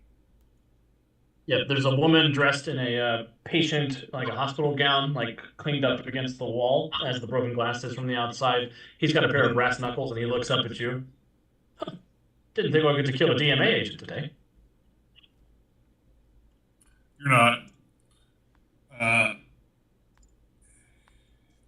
And I'm going to.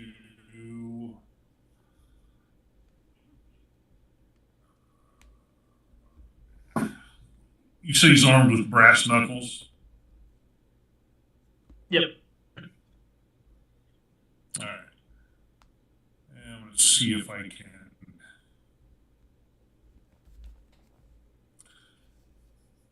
See if I can knock him down here.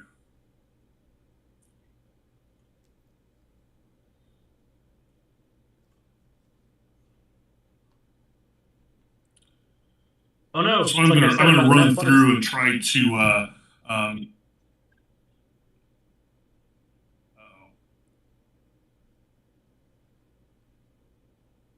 Yeah, looks like you got a 6 to hit, so you don't manage to lay hands upon him.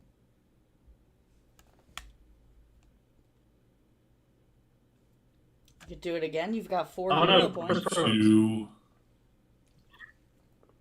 Yeah, that's what I'm trying to find is the hero point. I know I saw it. Now Yeah, I don't you do have 4 hero points and a luck point, so if you want to reroll, you can definitely do that. They're both above your character picture at the bottom, Chris. You might have to refresh your screen if they're not like lined up at the bottom. I've had to do it a couple times. Struggling with the system a little bit. All right. Okay. So I think I clicked on it. Do I just make my reroll then? Yep, go ahead and just hit the reroll. Oof. Well, because it was an 8 on the dice, you actually got a 22 to hit, so you do hit. All right. And he gets a 10 on his toughness check, so he'll take a bruise and a tase as you wallop him a good one. What happens, Agent Bass? Well, he makes a threat to me, and so I kind of run up, and my intention is to kind of clock him with a forearm and try to knock him into the wall to see if I can stun him. Awesome. And you dazed him, so you have successfully stunned him for a moment. Yes. As he bounces up against the wall, looks up at you, a little blood drips down past his bandana. Getting a little fight, you old man.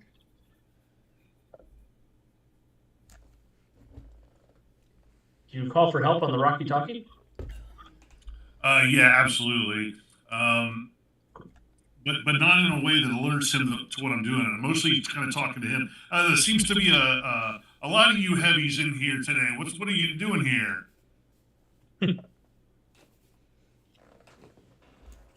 And the gunfire outside definitely plays through on the Rocky Talkie as well. So people elsewhere in town, you are able to hear that this is going on. And luckily, you guys split up in such a way that Desi and Bastan can bring people here quickly.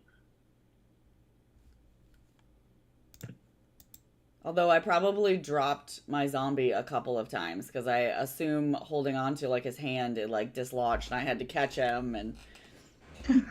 It's either that or you just holding on to a dead hand going, you. Yeah.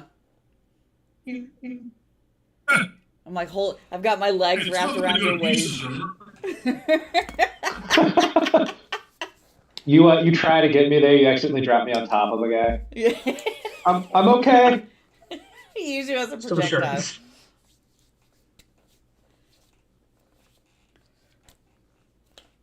Right. So yeah, Alma, you're up first in initiative, but I assume you probably have to wait for Bastan. Yeah. I'm I fast. guess I'm carrying you, or is that how this works? I think so. I guess I'll hold my turn till I can get there. Yeah, I just pick you up like a suitcase and go. Exactly. Yeah, because Bastan can run 16 miles an hour. Yeah.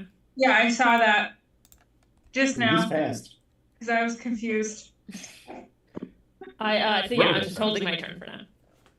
Awesome. Frank. Well, I can run 8 miles an hour.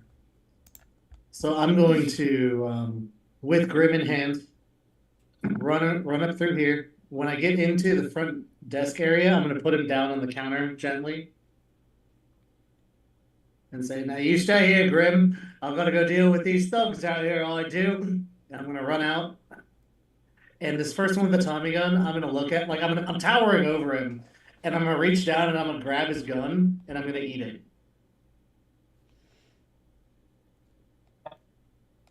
Do you improve disarm as an advantage? I have fast grab and improved grab, but not disarm, no.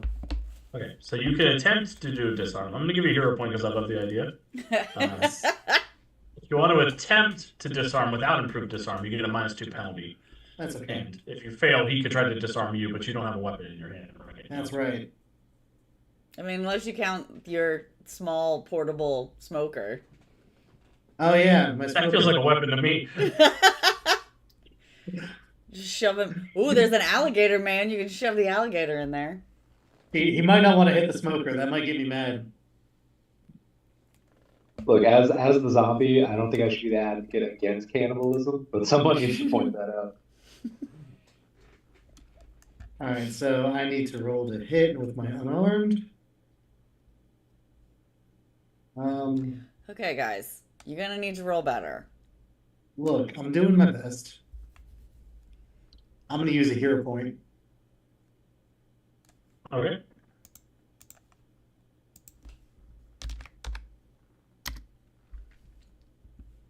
Give myself a little reroll there. So you got a 10 on the dot, which means you get to add 10 to it. So it's a 26. Hell yeah. Awesome. Then he's got to make an opposed check of his strength versus your strength, because it's your unarmed damage. So if you roll d6 and I roll a d20 plus 2, and we'll see what happens.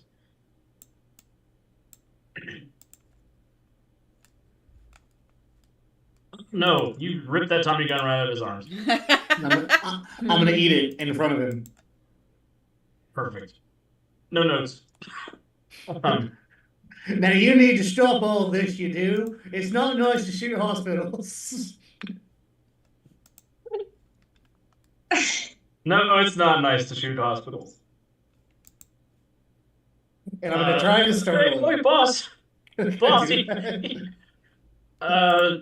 technically it is an action to startle, but okay, then never mind. boss, he ate me gun. What do I do? Feed him your grenade. See if that kills him. Desi, do you pick up assurance and start heading this way? Yep. Perfect. This guy is gonna Puppies. back that up. Puppies. Please. This guy is gonna Ew, back ew, out of the way. ew, He's ew, gonna-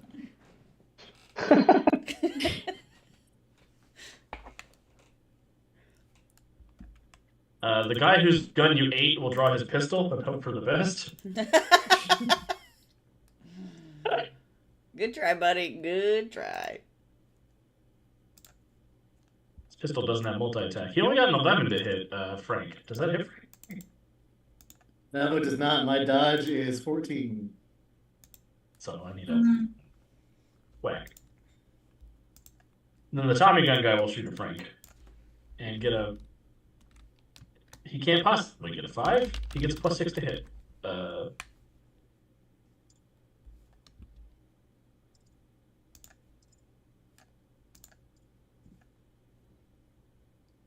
Come on, roll 20, figure it out. But it's still an 11, which is still a miss. And this guy is going to jump. He's going to try to jump in here again. He failed his last athletics check. We'll see. He does scramble in the window this time, and he will throw some brass knuckles at Agent Bass. You get a 19 to hit. That will hit my dodge for sure. I need a toughness check, Agent Bass. Looking for an Wouldn't it be 18. parry in He melee? slams up at you. Huh? Isn't it parry in melee? Yeah, it's parried and melee.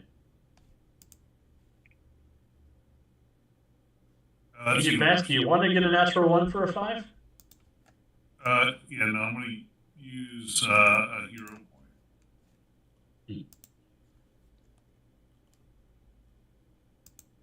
Alright, now let's see here. Let's try that again. Toughness.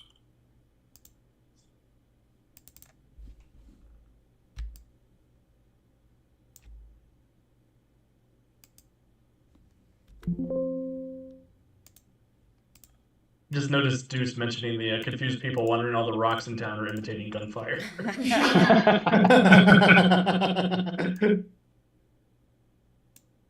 But with the 21 Agent Bass, you're unharmed as he comes in, gives you a good punch across the face, but this is not your first rodeo. This lady's gonna run away.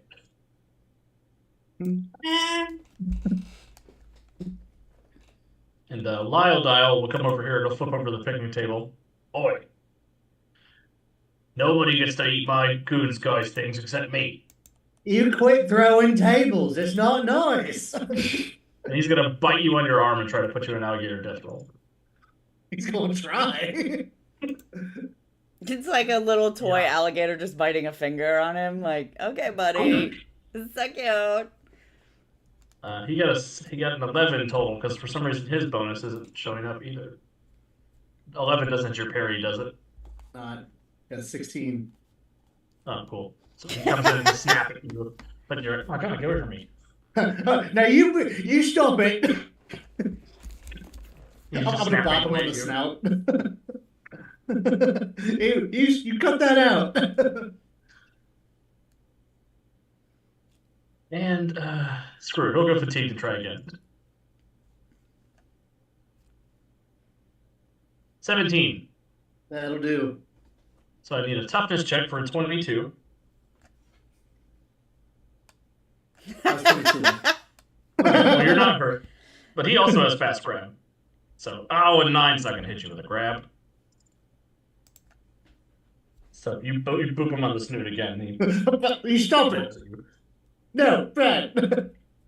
And Isaac, I'll give you a hero point. He'll throw his Tommy gun to the guy you took it from, because he's ready to gator wrestle you. Oh, he's gonna wrestle, alright. But you don't want to wrestle an ogre. All right, Assurance, you're being carried by Desi. Baston, you're able to pick up Alma and start running this way. Agent Baston. I'm going to clock this stunned gentleman in here again. See if I can finish that.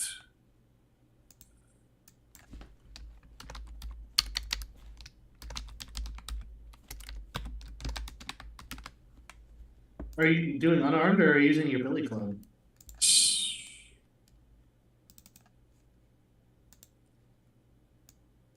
Oh, that's right. My club is in my hand, isn't it? You specifically yeah. had it out. You were ready.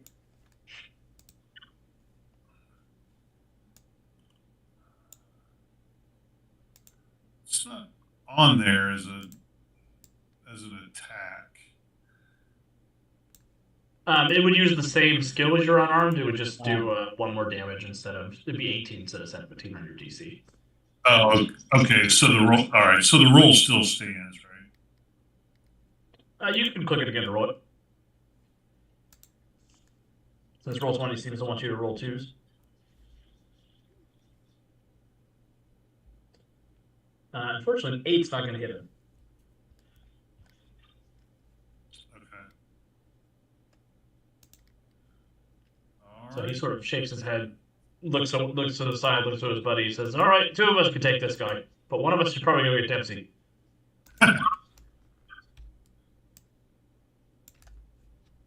And yeah, anything else, Agent Bass?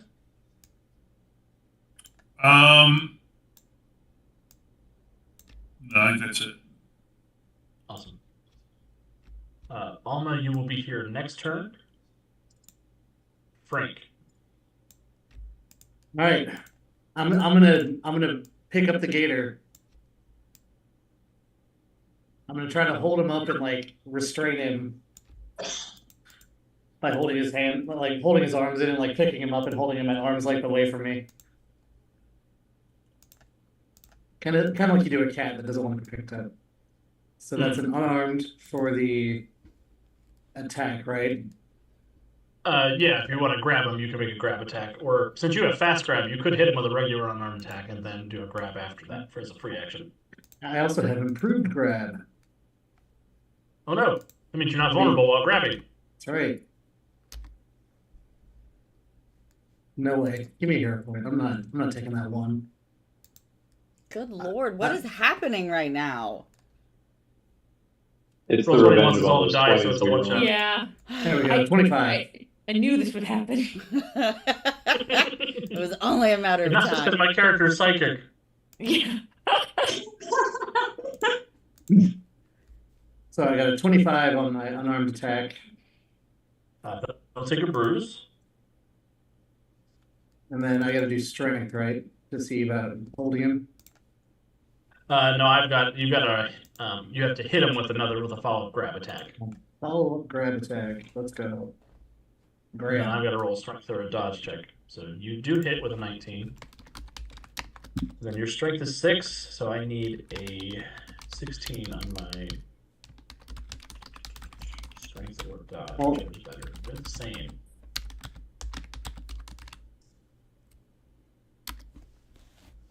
So you aren't able to grab a hold of him, but you do bonk him a good one.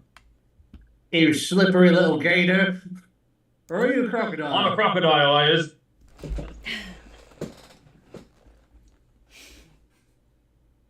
You might as well be a scaly little slithery snake. How dare you? How dare you? Oh, I dare. Desi, you will be here next turn. Okay. The Irish guys. This one is going to take the Tommy gun that he was thrown, and he's going to shoot Frank with it. 16 to hit Frank. I'll do. I need a What's your? Do you have an impervious toughness by chance? No, I'm not that cool. Oh, really? I thought I told you with that. I Die Hard. Like the movie. Like the movie. It's a great Christmas play. As opposed to It dying is. soft. Right. I only Die Hard.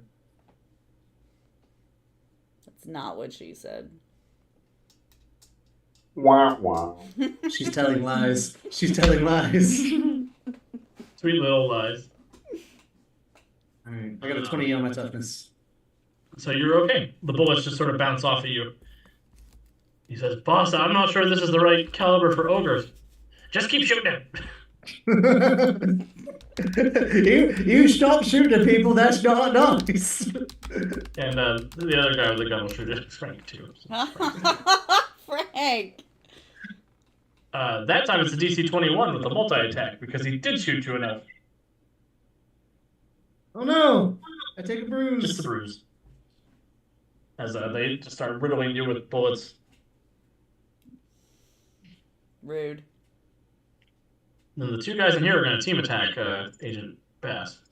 He's only made of human! The one successfully aids, so he'll get +2 DC if he hits. Hey, yeah. 18 to hit Agent Bass. Mm. So Bass, I'll need a toughness check for a 20.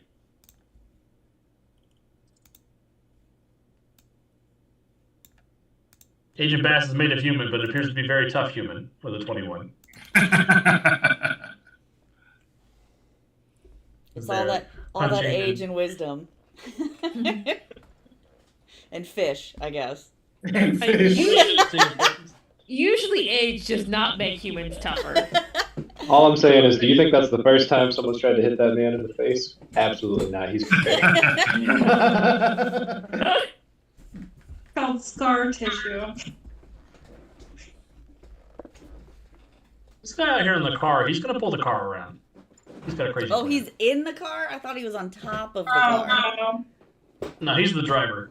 He's there We to make may sure need they to can't take quite care get of away the after car. they kill the guy they're going to kill. And since Lyle's not grabbed, he's going to come around back and he's going to try to grab Frank. Trying to suplex me. He's just gonna backpack you. He's going to try to hold you in place so they can hit you with a car. You got See a if that nice. goes over. That is for sure an idea. You just got like a nice alligator purse now. 12 doesn't hit with the bite. So I will go. I'm going to give you a hero point so you can do a second action to try to grab. He's Yeah. just gonna tucker himself out. That's okay. You got a 24 to grab you, so I need a strength or a dodge check to hit 17. 25. It's 25. He jumps on your back to try to hold you in place, but he's just a backpack now. Accidental uppies. He's breathing all heavy. He's getting starting to get tired because that's the second extra effort he did, right? Yeah. He's like, like, oh, you just go ahead and you wear yourself out. It'll be all right. It's like a toddler. It's just let him run around until he tires himself out. The rest of the party will be here starting next turn. So I'll put Baston and Alma down here. I'll put Desi and Assurance over here as you guys are arriving.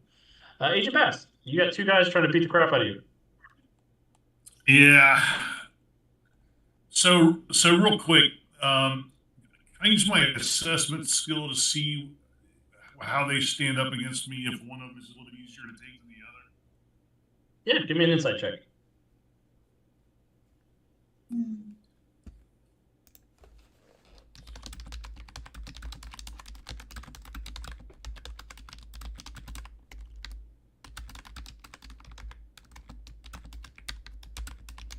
I rolled a 6 to get a 5 on their insight check because they're not very insightful. You are able to find out, Agent Bass, in game terms, they are a lower power level than you. and you'll be able to know 2 of their exact numbers. So you can know their dodge, their parry, their toughness, their hit bonus, their damage. I'd like to know the dodge and parry on each of them. They have a 5 dodge and a 5 parry. So you need a 15 to hit them with either ranged attacks or close combat attacks. So either one doesn't. All right, so it doesn't matter. All right. Well, in that case, we're just going to continue the process here.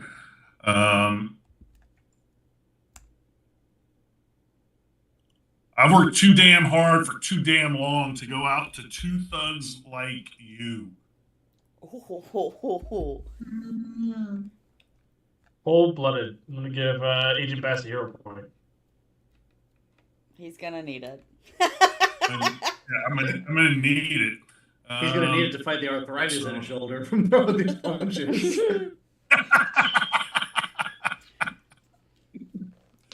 You be They quiet. invented He's doing ibuprofen his yet. best.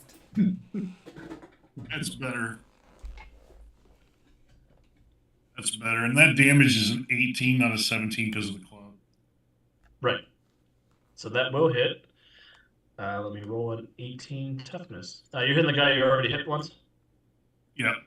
So subtract 1 from this. Oh no, you got a Oh, 6 no! versus your 18, which is going to be a stagger. So you almost knock him into unconsciousness. What happens is you club this guy, Agent?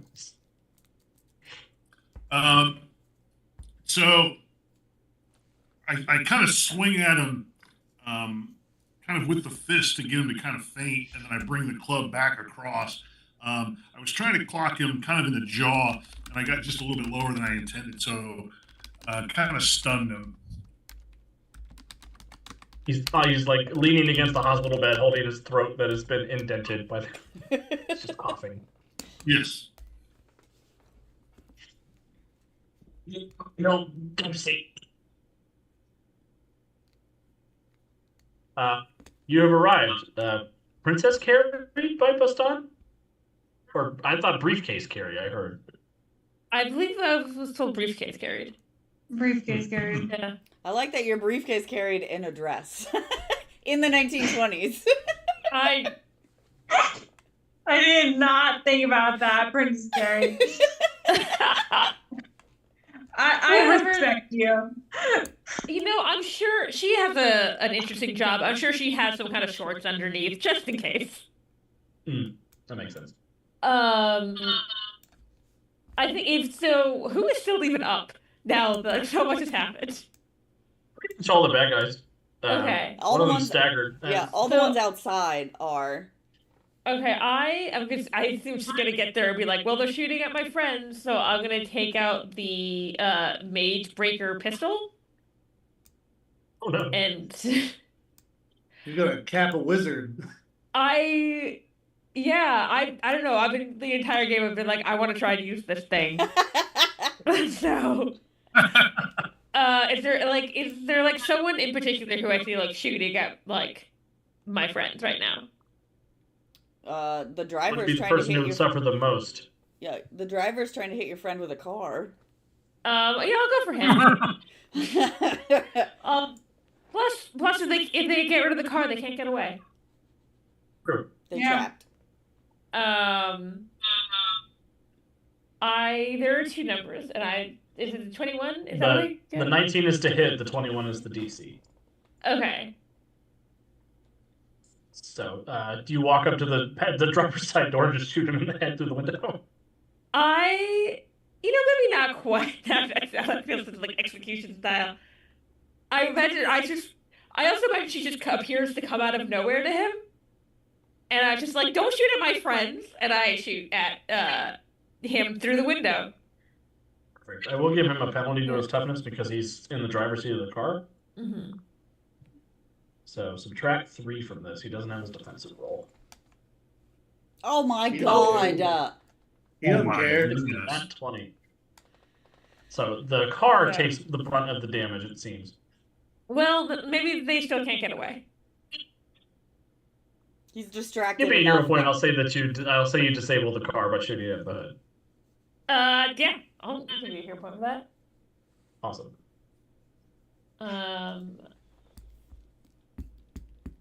Yeah, clearly she didn't mean to shoot that guy in the head. She meant to shoot the car. Yeah, clearly it's fine. And then I That's fate. imagine this is just more for character that she just kind of also goes, "Oh," for like moving so fast all of a sudden. Like, don't throw up. Like, Yeah, you shoot him in you aim to shoot him in the head, you disable his car, and then you throw up on him.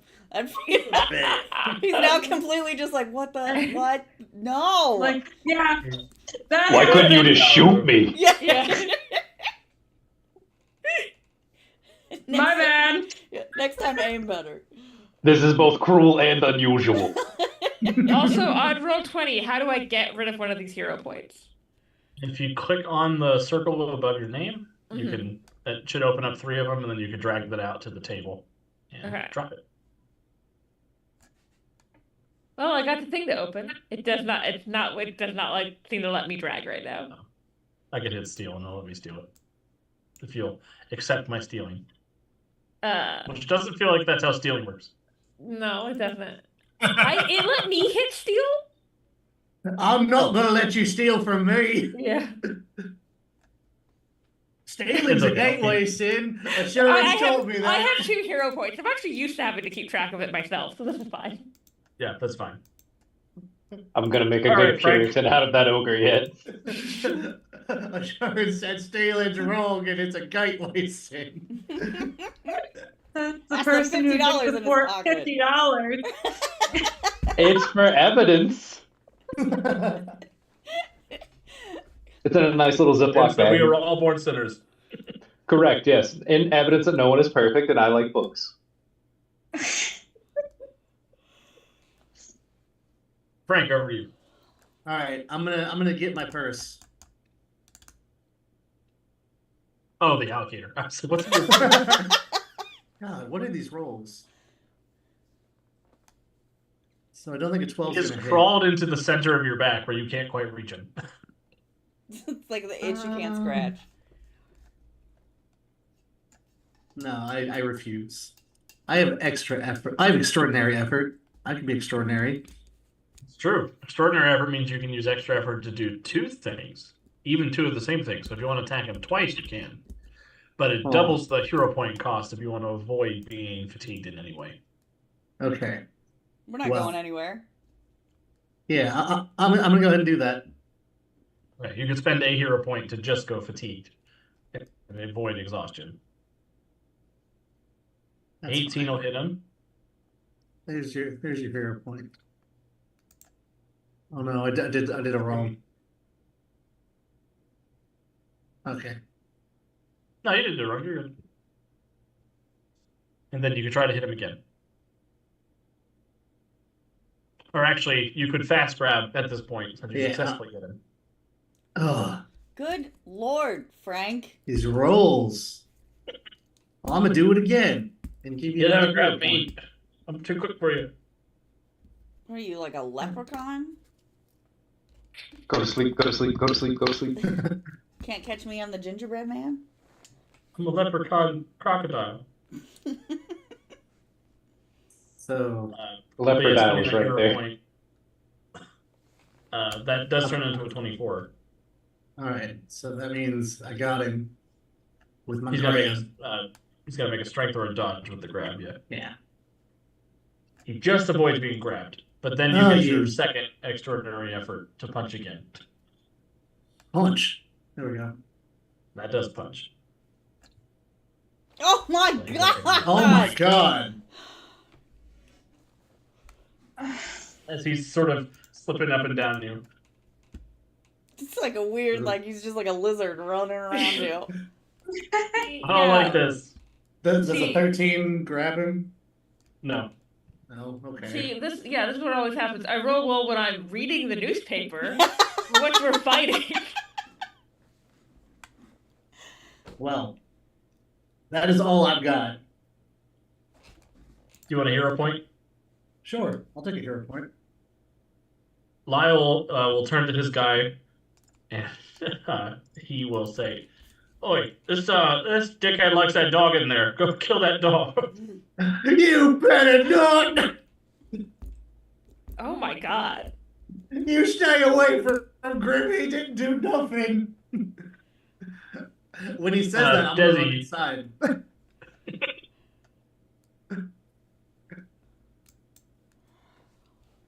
Or can I run inside? You can run inside yet. Yeah, I'm running inside. You haven't He's moved just stuck yet. to you. Desi, you've arrived on the scene. I have. Can I use assurance as a weapon? It's all right with me. I absolutely consent to this. Because I'm thinking it's more of like, not necessarily a weapon, but like more like she's going to kind of, as they're swooping in, she's going to kind of chuck him at the guy. Like with an the dog. airdrop. Yeah, like she's not going to just place Yeah. him somewhere. She's going to strategically kind of Yeet. drop him on top of somebody. I love every part of this. What I love is the like bowling strike noise his body makes as it falls apart when it hits whoever he slams into. Yeah, I'm just imagining Like, it feels full kind of on. like hail coming down on him. Just body parts dropping on him. Because she's also holding like different body parts with different parts of her hand because like she couldn't keep them all together. So she just like drops his hand, drops his arm, his foot, and then hit the rest of his torso down. And she, Alex, I have a question about the beginner's luck. Does that apply to toughness for when I inevitably hit the ground? Does not apply to toughness. It only applies to skill checks. So you said Cool. I think that's a team attack, probably. Which means that you'll just have to wait until Assurance's turn, which is after the bad guys. okay, yeah. So the plan is to do it on this guy right here, if he doesn't move. Okay. Yeah. Which guy? That one, yeah. Oh, okay. I was gonna say the red guy, but then that didn't help any because they're both red. So Yeah. the red guy, The one closest to you. Yeah. yes, the one closest to us. If they move, then I'll pick whichever one is closest to us afterwards. This guy's like, well, everything is going bad. We have one job, and he's going to shoot this wall and try to get through. The wall's taken 2 bruises so far. And the wall will not break beneath his shot, his firing. He's doing his best, what but job, his best isn't good enough. Yeah, this guy's going to come around here and try to come in here and kill Dempsey. Puritan made wall. This guy is like, well, my boss told me to shoot a dog. I don't really want to shoot that dog, though. That seems... I'm evil, but like, I'm not evil. And there's suddenly an angel and a zombie coming this way, so we should talk to something about that. 16 to hit Desi's dodge. Oh shit, what's my dodge? Desi's dodge. You said a 16? Yep. Nope. So she will Well, let's just barrel go roll fly out this. of the way. Boss!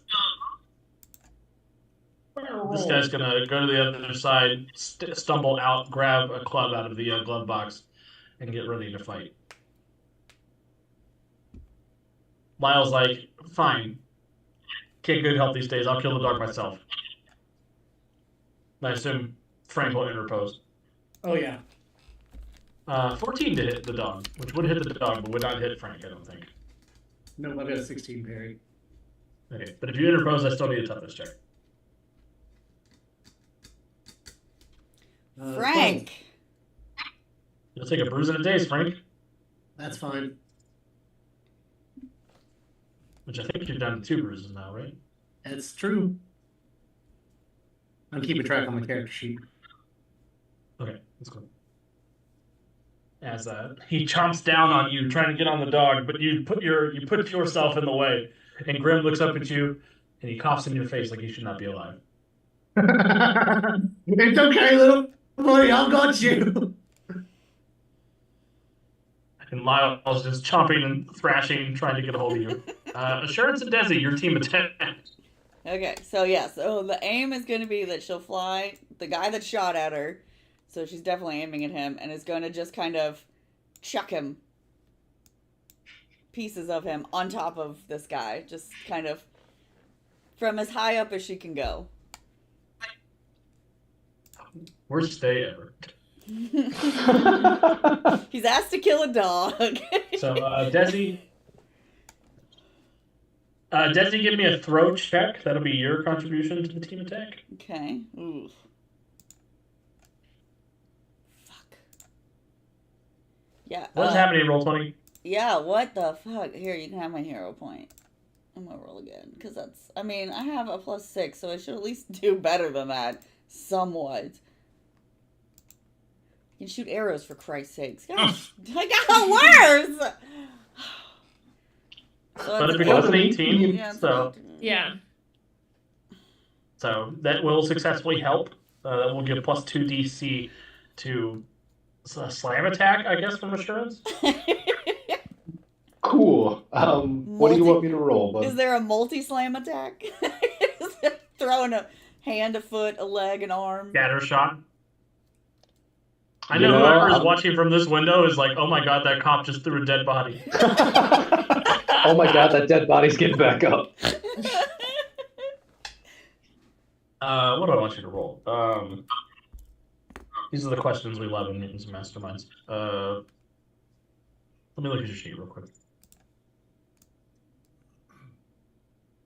Honestly, I could burn a hero point for multi-attack, with the idea being that the body is just hitting Just him rain- and plummeting. just I think that's a raining great down. idea.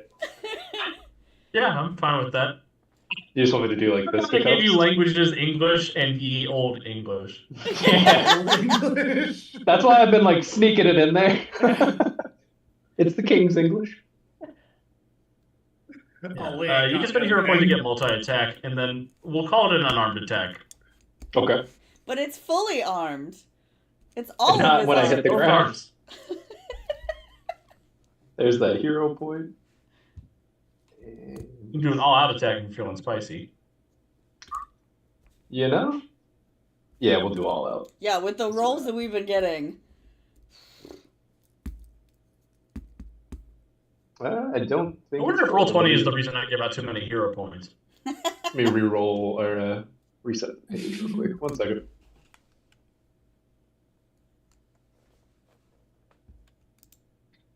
And Smiling Violet made it worse. Yep. Ah, The sounds There we in go. her head made these deposits disturbing. Slop, gush, drip, slap, squelching. I just imagine that all hand coming down like all- a bitch slap. Flap.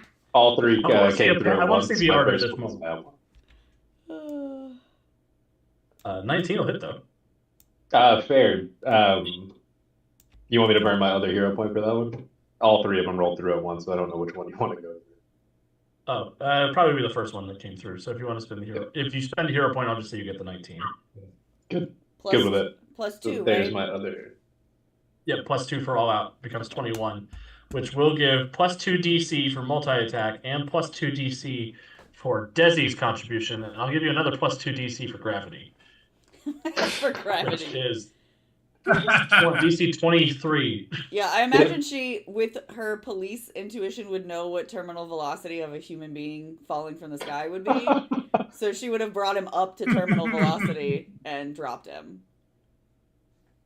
Ah, Desi flies in, B2 bomber.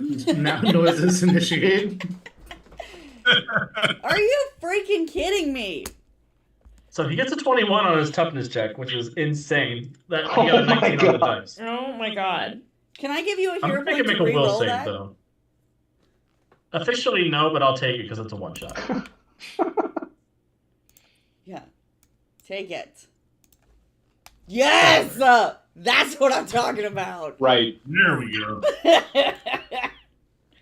So 5 and 23 is 18, so he is incapacitated by this attack. What happens? So yeah, so Desi is coming in, he shoots at her, and she's just like, I get no respect at all. And she flies up as high as she can, whatever distance of height needs to be to drop Assurance and his various body parts that she is holding like a bouquet in her hand. and drops him just directly on top of the guy. Which Paradox is saying is 120 miles per hour. So he is coming at the guy at 120 miles per hour. Terrible. So he just kind of comes down. So the hand just bitch slaps him. And then it's just like, splat, as he squashes him into the ground. Like beef stroganoff exploded. Yep. And she will kind of come down and land kind of like gingerly next to him. And we'll just yell, Frank, I've got meat for your stew. And then she will saunter off towards the next guy. For no particular reason. Baston, over to you.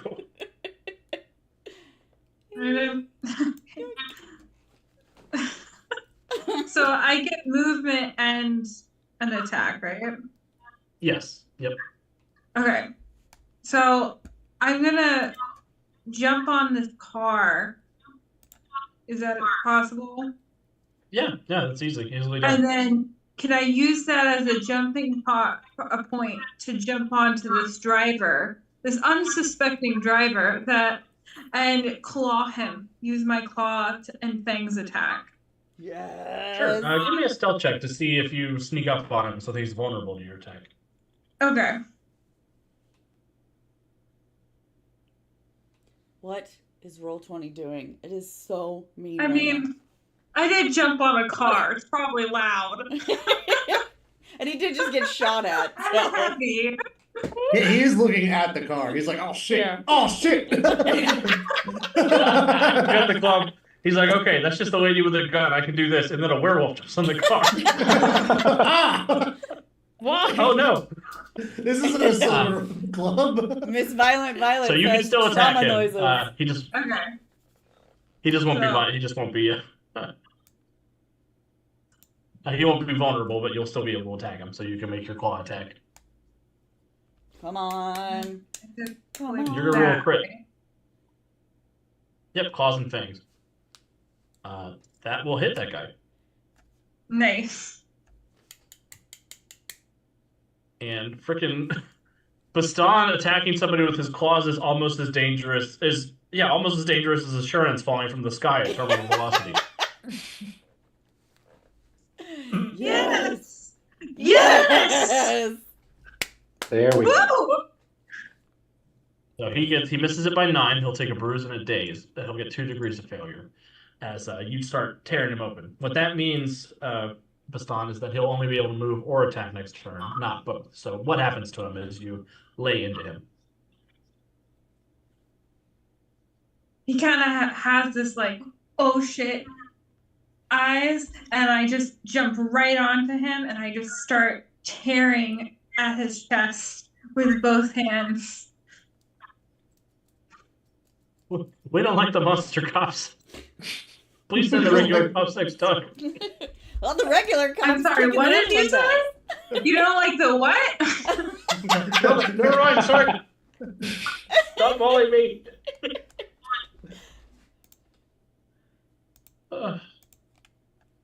Alright, good job, Everyone's Baston. doing great. Agent Bob, Bat. Agent Bass. I'm gonna try to finish this guy.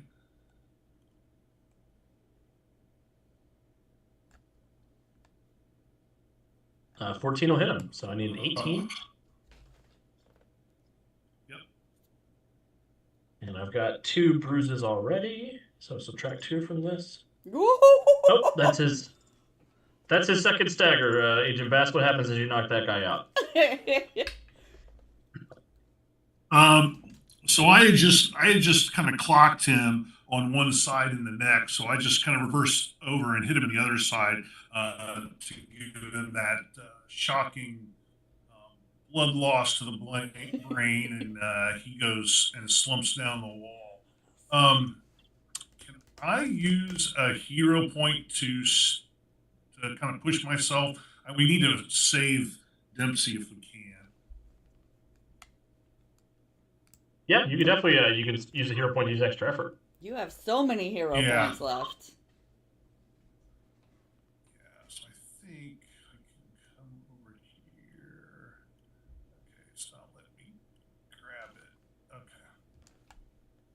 Well, I think I want to come out here, yeah, and try to.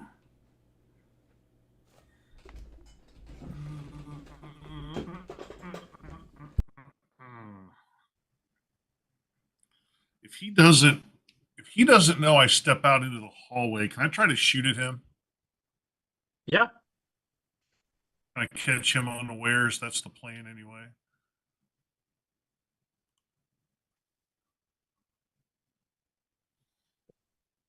Bam. Shot him right in the back.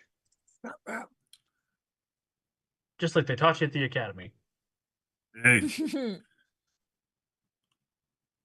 shoot to win. Oh, Pop, pop. he'll take a bruise in a daze. Agent Bass is out here doing the Lord's work. Yeah, so you come out the hallway, you raise your gun, you take a shot, slams to that guy's back before he's able to jump on Dempsey.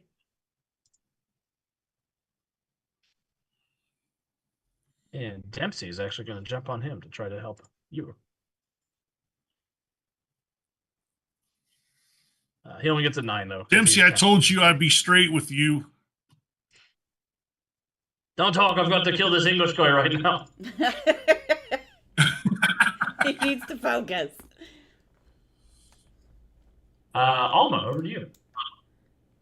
I am. God, would I just try and shoot him again to be like, God damn it.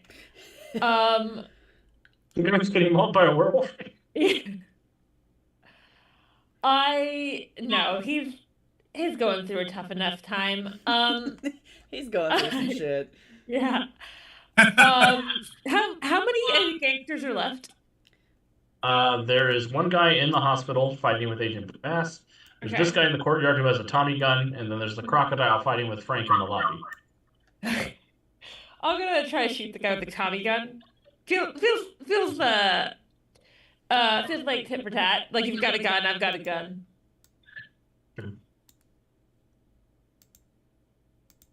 Oh, that Magebreaker pistol is dangerous. Damn. Yeah, it is. Yay! Oh, no! Oh! You just domed that guy, Alma. What happened? I think I'm annoyed by the sound of a Tommy gun. Because I'll be honest, those things sound atrocious. Yes. And I turn around, I was like, just shut up, and I shoot him. I shoot, wasn't right in talking the to stomach. you. Yeah, right in the stomach. He drops, holding his guts, Yeah. trying not to bleed to death in the middle of this hospital lobby. Yeah, we'll get someone to help you in a second. It's a great place to get shot or mauled by a werewolf. Yeah. Or beat up by an old man.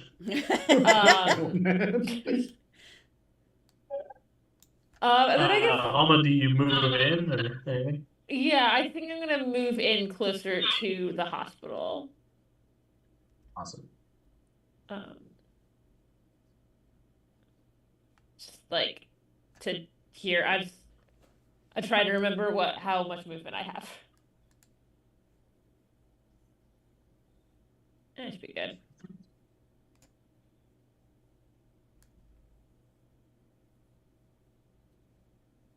I think that's the end of my turn. Awesome. Frank? All right, so what does a feint do? Feint would, if you succeed, it would make his dodge and parry half against your next attack. All right, so I'm going to try to startle my crocodile friend here. A 23 against 23 is his pretty good. will.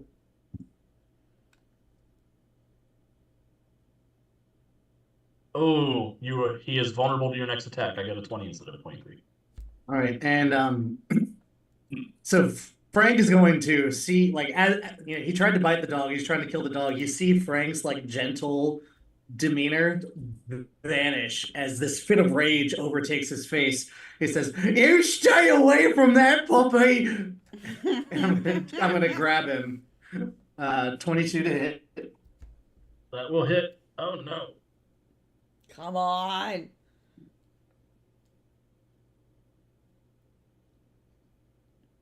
He fails by 6, so he'll take a bruise and a daze. I'm gonna grab him. Subtract 2 from this. He is grabbed. And then I'm gonna use extraordinary effort for a hero point. 'Cause you And can't I'm gonna do start anything. slamming him around the office, breaking furniture with him, slamming him into walls.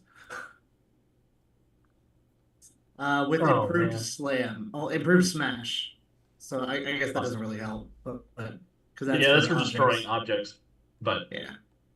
because he has grabbed from, he's vulnerable to you from 2 different sources, I'll upgrade it to immobilized and defenseless. Ooh, So you get then- a free crit if you hit him. So you get a free crit that'll knock that up to DC 26. Yeah. Can't Oh. roll Oh. 26.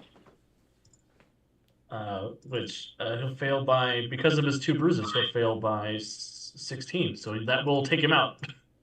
Frank, what happens?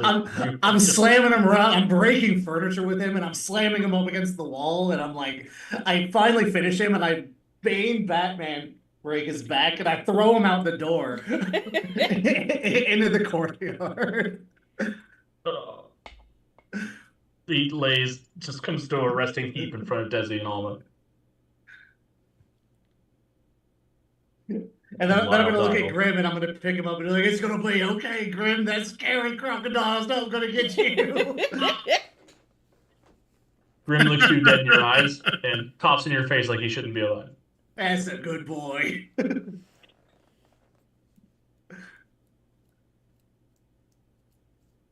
Deuce says when he succeeds on a feint, he sleeps for about 5 minutes. I've got, what, 1 guy left? I've got the guy who's getting mauled by a werewolf and the guy in here. This guy's going to throw his hands up and say, "Please stop mauling me. I'm sorry. I give up. Please just. I was just supposed to drive the truck. I wasn't supposed to get in any trouble like this." Is he getting What's killed? what's This the guy- what's the lore on werewolves? Like, if you're bitten, do you get turned into a werewolf, or is it just a race? It's a hereditary thing. Hereditary thing. Okay, yeah. Yeah, so he won't become a werewolf just because you mauled him. You should bite him I though was and just gonna scare say, him. like, you can't just be like racist to something that, like, if I let you live, you're gonna turn into. Because I'm just gonna let you live. Yeah, he might not know, though. I mean, you could just tell him that he's going to turn into a werewolf. Watch him freak out, deciding, like, how am I going to survive the full moon? Should I, like, chain That's so myself much up? worse. Oh my god. So this is how it started. This was the moment that Right. the lore started. Was just bullshit. Hey, you want to watch this guy freak out? You want to see something cool? High or low? Who are you asking? Yeah, who are you Chris, talking I about? asked. Agent Bass, high or low? Oh. Hi. Oh, you're lucky. Okay. This guy will also surrender to Agent Bass. Agent Bass, you see, he sort of considers the grenade he has on his belt for a minute, and then he throws down his brass knuckles and surrenders to your superior force. All right. And as our heroes round up this band of outlaws, I think that's where we have to bring our one-shot to a halfway point. It's a one shot. We promise. A one shot? Oh, so you catching See you next time. strays. The streak continues. I'm pretty sure I was right. So Thank you, all my players, for hanging out with us. Thank you, audience members, for spending time with us this evening. We will work out a time that we can get together for the next one. Possibly next Wednesday, if that works for everybody, but we'll see. I had to consult them. As for updates around the network, the Titan City Chronicles podcast is back up and running. I've been editing the episodes since I got my new computer, and I'm hoping the first one will be out tomorrow. If not, it will be next Thursday. We'll have the episodes back on track for that. We're finishing up the Baywatch, the Blackwater series, and I have a brand new one called The Sound of Silence that's coming up that I'm really excited about. And next Tuesday we'll be back with City of Destiny, so tune in for our regularly scheduled superhero shenanigans on Tuesdays, and keep an eye here for Wednesdays as we go forward with our one-shot / limited series / Alex was a liar again.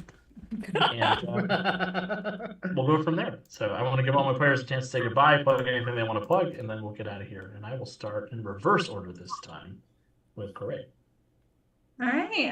You can find me on Corey McKelvey, author on Instagram and on Facebook. I have a book out now, Letters from Elysium. It is on BarnesandNoble.com if you want to find it. It's really good. I highly recommend it if you like the Eurydice and Orpheus story in Hades. Yep. And, Thanks. yeah, it's really good. I will pass it over to Aunt Puppy. So I will be here next Tuesday, and then I will also be here next Wednesday because I stupidly picked myself to be next Wednesday's game. So as long as I can round up 4 players to play the Impromptu Journey, which is a story of 4 college kids that have made it all the way to the last bit of the year, and in order for them to get their diplomas and graduate, they have to participate in a volunteer activity, and the only thing left is to clean out an old wizard's shed, and it is full of mystery and mayhem. So whatever they can get into is what they can get into. So it's kind of a mix of Mutants and Masterminds mixed with kind of some other polls from other different types of games, and lots of various weird shit can happen. So if I can pull 4 people together, that'll be what I put on next Wednesday. So you'll have to see this face twice next week as well. So that's it. Cool. Well, I'm Do whatever you Isaac. want to. I will be around for whenever this comes back so that we can finish. I love playing Frank, so that'll be fun. I also did sign up for Aunt Puppy's Impromptu Journey, so I'll be one of the players there. I have another game coming up the following Wednesday called Containment Breach, where a group of special agents will be diving into an SCP Foundation building to contain the chaos that has ensued inside. As long as I can find some players for that, that'll be a fun time. We'll be running Quantum Black for that. It's a kind of horror survival type game system. So I'm looking forward to doing that, getting on here more. And eventually, at some point, I'm going to be starting a painting channel, miniature painting called Colorblind Mode, where the colorblind individual, start painting minis for fun and showing you guys how to do it, if you guys want. So take a look at that. It's me. I'm Dramadork884 all across the internet in general. I also play Ruby Lawson, aka Visual Aid, on Masks of Mayhem. And I'm also on the podcast Starfleet Radio, and I host the First Reaction streams on the Tech Trek YouTube channel. Rachel does so many awesome things. Rachel has ADHD and can't pick a lane. So this Valid. is what you get. Damn. Hunter. I have absolutely nothing to plug. Please check out all these wonderful people and the things that they do, because they put a lot of effort into them all, and clearly it shows. I had a great time, so thanks for the invite, guys. I hope to be on more stuff here. And Chris? Thanks for that. You can find us at Fast Gaming on Instagram and Facebook. We got some fun stuff coming up. We'll be at a Catacon running one-shots in the Everyday Heroes universe, as well as some masterminds, fun stuff, maybe a continuation of the stories. If you've been playing along with those, you can catch us at a Catacon in November. Some other stuff coming up. I'd love to get more involved here on the stream, so looking forward to part 2 of this one shot. Thanks, Alex, for the good math. And hopefully maybe some Marvel Zombies in the near future too. So love it. Thanks. Yep. Doing your best. It shows. But yeah, thank you everybody for hanging out with us, and we'll see you next time. Until then, be good people, make good choices, and if you don't, just hope the Monster Squad doesn't come to get you. We will drop a zombie on top of it. Human torpedo.